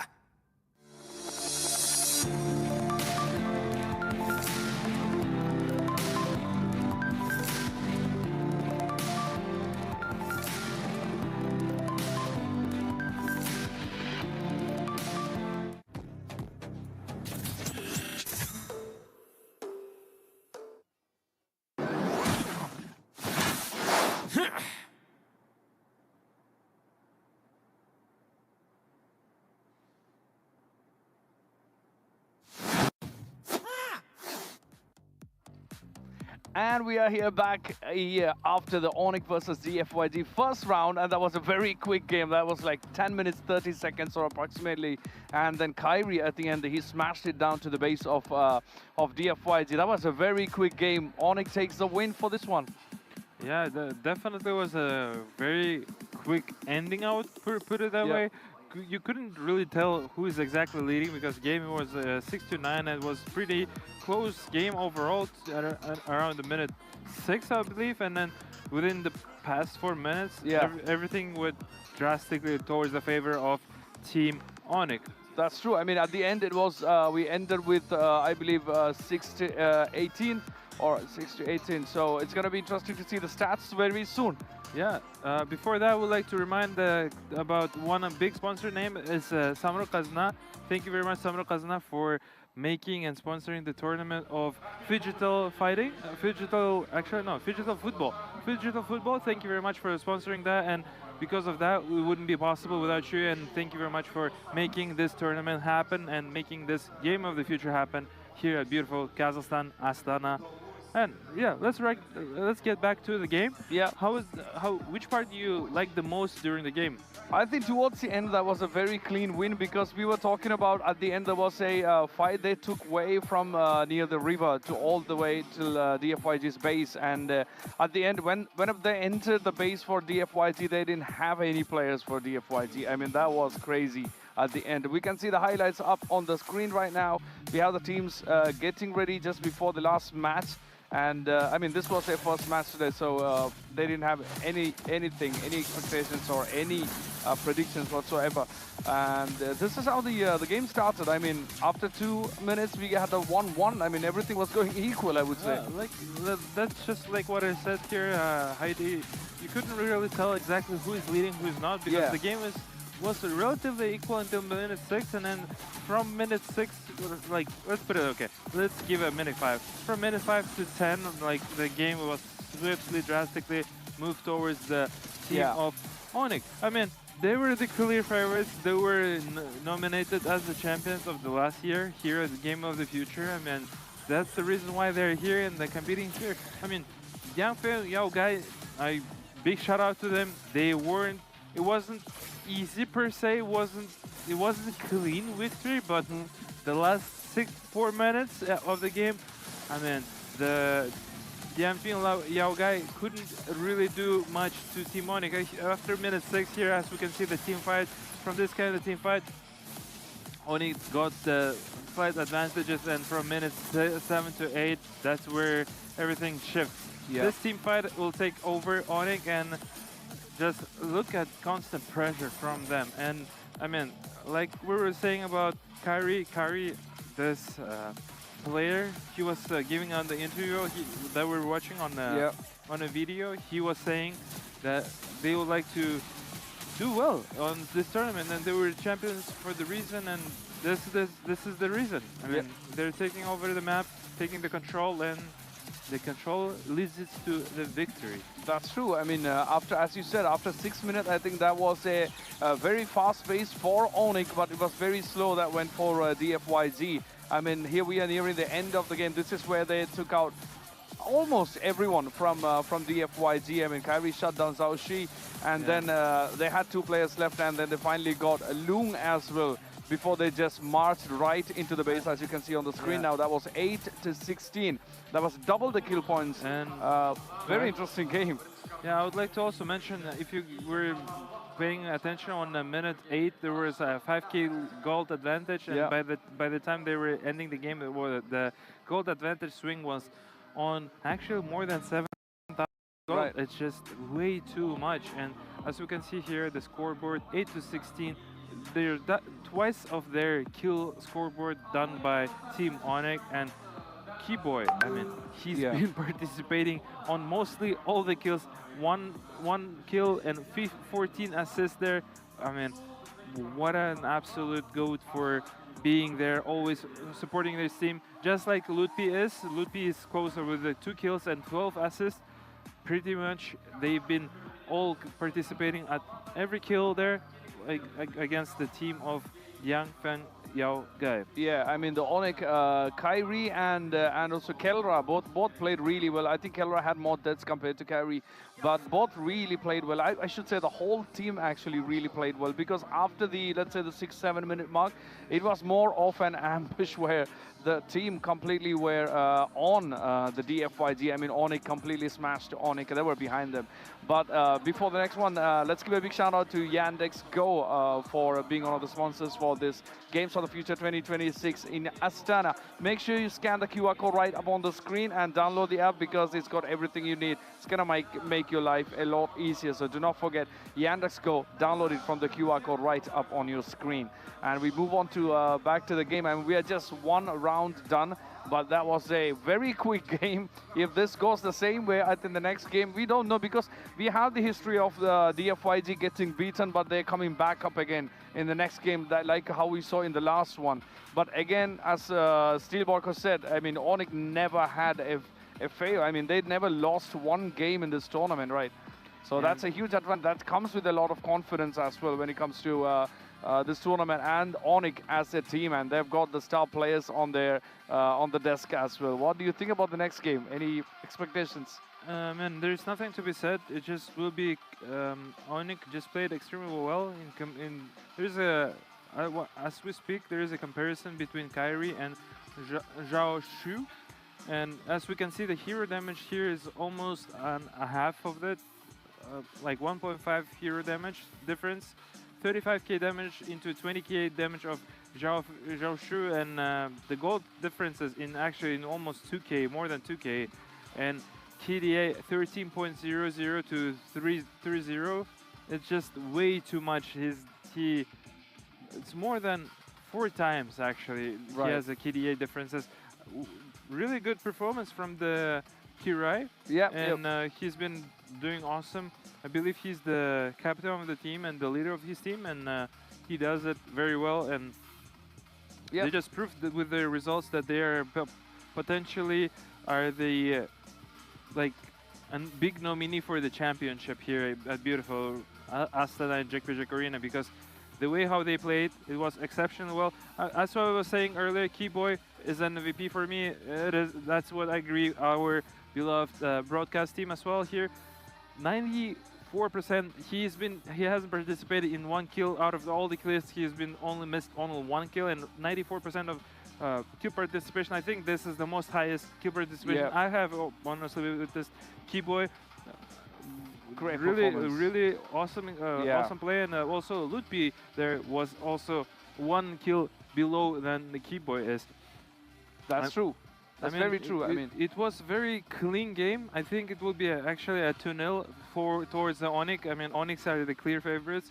DFYJ, I believe they are them the best, and hopefully their strategy will work out on the second game. Maybe they'll adjust some drafts and pick more heroes that have more victors. Maybe we'll get to see Barretts, or maybe we get to see Harley again with the combination of Melissa, because those 2 heroes that have been playing before from the team of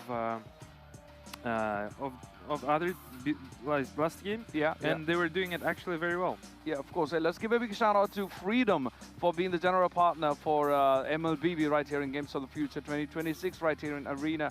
And let's not forget, this wouldn't be possible without the sponsors who are supporting us to bring all this right here. And talking about the MVP, Keyboy, he actually had 14 assists. That's a huge number when you are looking at the contribution to the team. Instead of, he only got 1 kill, 1 death, and 14 assists. He really didn't pay attention to getting kills all by himself, because all he wanted was to get the kills for the team, and then he just went for it. He actually really deserved that one, the MVP. Definitely is. It just shows how great support as a player is, because he hasn't stole any kill from their carry players, aka junglers, and the XP and gold laners, and for sure that's the result that we have. And what I was saying earlier, SRG had picked Melissa and Harley the last 2 games before our game, right, as we're seeing. Maybe we'll get to see Harley with the combination of with Melissa, or maybe get to see Barretts, or maybe there'll be another heroes such as Atlas and other OP heroes, overpowered heroes that there is at the game of MOBA Mobile Legends. True. I wouldn't be surprised if they went for Ruby in the next draft. But we don't know, maybe they're going to stick with the same if the other team doesn't ban them. But Onyx might secure a strong first pick meta hero that can be flexed between, let's say, mid-ROM or the EXP lane. So we're yet to see what happens, but I thought they might go for Minotaur, which they actually did not, I believe, in the last one. But we are yet to see. They proved. Their picks were they proved it really well in the last game. They had a really good win, and that too pretty quick win, I would say. But that's said how it happens after that one. But we got something up on the screen coming up, right? Yeah, we're about to take a look at our beautiful mascots, the heroes that we're here at the Games of the Future. Let's take a look. Did you know that Games of the Future has symbols representing it? That's right. There are 4 characters, which are called Guardians, whose purpose is to represent the spirit of competition. iBoat, a robot made out of titanium and neon parts who believes in inner strength and power of friendship. iBot has a special ability too. The robot is able to cut off enemies' power supply and breathe life into inanimate objects. Arlon, a cyber wolf with a rich silver fur and holographic glow, a great mentor and a formidable warrior in the field. He is able to accelerate time and predict the movements of his foes. He is responsible for the territories of Battle Royale and Phygital Shooting. Eileen, she is truly fearless and wild. Her sporty outfit and gaming equipment are truly wonderful, along with her useful backpack that is there to help out in any situation. She keeps the areas of Dota and MLBB to herself. Finally, last but not least, Alum. This eagle is a fighter with golden feathers who likes to wrestle, play football, and basketball. Everywhere he flies, he leaves a trail of petroglyphs. His special ability allows him to analyze the situations at unimaginable speeds. He is a keeper of many areas, and we love him for it. We're back here once again at our Jackpot Arena. Thank you very much for this introducement of our beautiful symbols here at the Games of the Future. Have you seen actually them being appearing on those actual digital games on soccer and on soccer, football? Yeah. And they were actually doing it very funny, walking on the crowd and saying hi, hello to the crowd. It was actually fun. It was very cool because it keeps everything really entertaining because we have the real mascots coming out in the arenas, like all the games. I mean, we have one mascot assigned to multiple games, so which is really cool. And also, I believe these mascots are assigned on the basis of what kind of games they are. Because as we look at the wolf, it's for the PUBG and also the shooter, which basically both are kind of shooters. So I think really cool concepts, right? Yeah, and there's also physical mascot is for the sports, and for the other ones are the actually the esports. And we'll take a look at how it's going to be. Seems like the games are about to start and the players are getting ready. And let's get to game number 2 and see who is going to be winner. And good luck to both the teams. Let's pass the words to the Niso and Wolf. Thank you very much, guys. Thank you so much, Elias, as well as Haiti. Game number 1 went by so quick. You don't even recall that it was a one-sided affair now. But DFYG, can they turn it out is always going to be the question. There were some moments in this particular game that I thought that they can actually fight and trade against Onyx, but Onyx were just too good with it. They're just too good at forcing the errors of the FYG. Nice. What should be the adjustments now? I mean, on the top of your head, what do you feel like should they do against their opponents right now? I feel like there's a lot that DFYG actually has to kind of adjust here, Wolf, just because, you know, I feel like I said this even before we got into when we were in the draft for game 1. I was like, you know, one of the main things, if lesson learned from yesterday too, was, you know, Zed.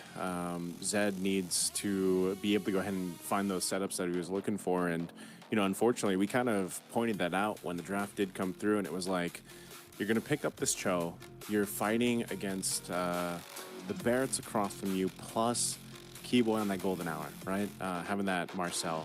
And so your job is super difficult to try to get those kicks off. And Fishgod did a great job on the Sora.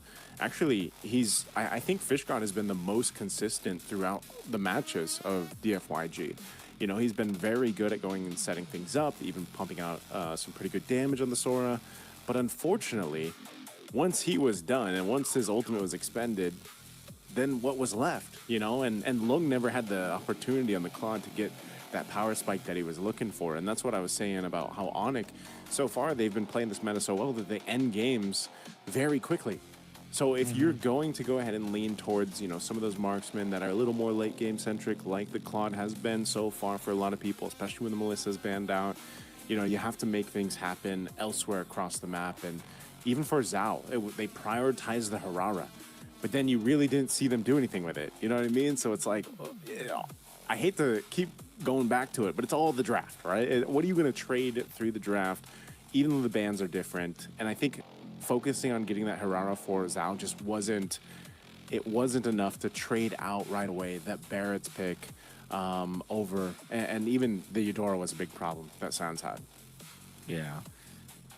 There's also this factor of they just gave away too much, you know. So the Melissa was banned out, but they still gave away the bats as well as eventually the Eudora. There was Marcel problem. There's so many meta picks that they gave out, and they just settled for a Claude, which is already a hero that most of the teams will veer away from intentionally because they feel like it's not the strongest hero in the meta game. Anyway, so a lot of problems that we've seen so far, but of course, it's not the end of the world. There's still a way for the FRG, and this time they start with a good one. They pick up the Barretts. Onyx are quick to trade with the Harley and the Atlas. Okay, I think that's good. You know, get the Barretts at least. This was one of the main things that we were wondering about in the previous game, and so at least you secure yourself. Is Barretts the best? Is he the best hero right now? Like, do you think value-wise? Yep. I feel like who would be second to Barretts, or like even with Barretts? Hirara for sure. Hirara. I feel like, and then the Paquito might be third, but the Paquito, you know, its strength diminishes when there's a Barretts, but if they're together, oh, there's no way to go around it. It's just the strongest hero combination. So Onyx, they gave away that Barretts, but they got 3 good ones in the end. The FYG still settled with this Claude. I don't like that they are putting a lot of emphasis in this hero, but I guess this is what they wanted to. This is what they wanted, anyways. It's like their there's just like their lineup, and I feel like the problem I have with that is they probably have trained with this way too much. Yeah. They might have overcooked with this, and the problem with it is that you just pick the Uranus and then you're done, right? There is a lot of problem now that the FRG has to solve between the Atlas as well as the Uranus. So Barretts is the way to go, and I think DFYG locked it in. They're gonna go. They're gonna go again for Lung on the Claude. I'm really wondering what they're gonna go ahead and put in the jungle here, just against this Harley. You know, you've got to deal with Kyrie and the Harley, and because of the bans already on the Hirara, plus the potential Paquito, Fanny, you know, going in the jungle. There's a lot. I feel like that needs to be seen from Zhao. Maybe they want to go for a Guinevere? At least a little more crowd control or something to work with? Something utility-wise, maybe? Maybe not.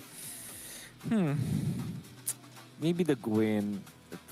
Oh, it's banned out. That's what I was thinking. You know, it's the last ban that comes out from Onyx. Yeah. We're running out of options here for the FYG, but we'll see there. It's not the end of the world again. It could be a way. I'm thinking about maybe an Akai actually, and then they go for damage EXP.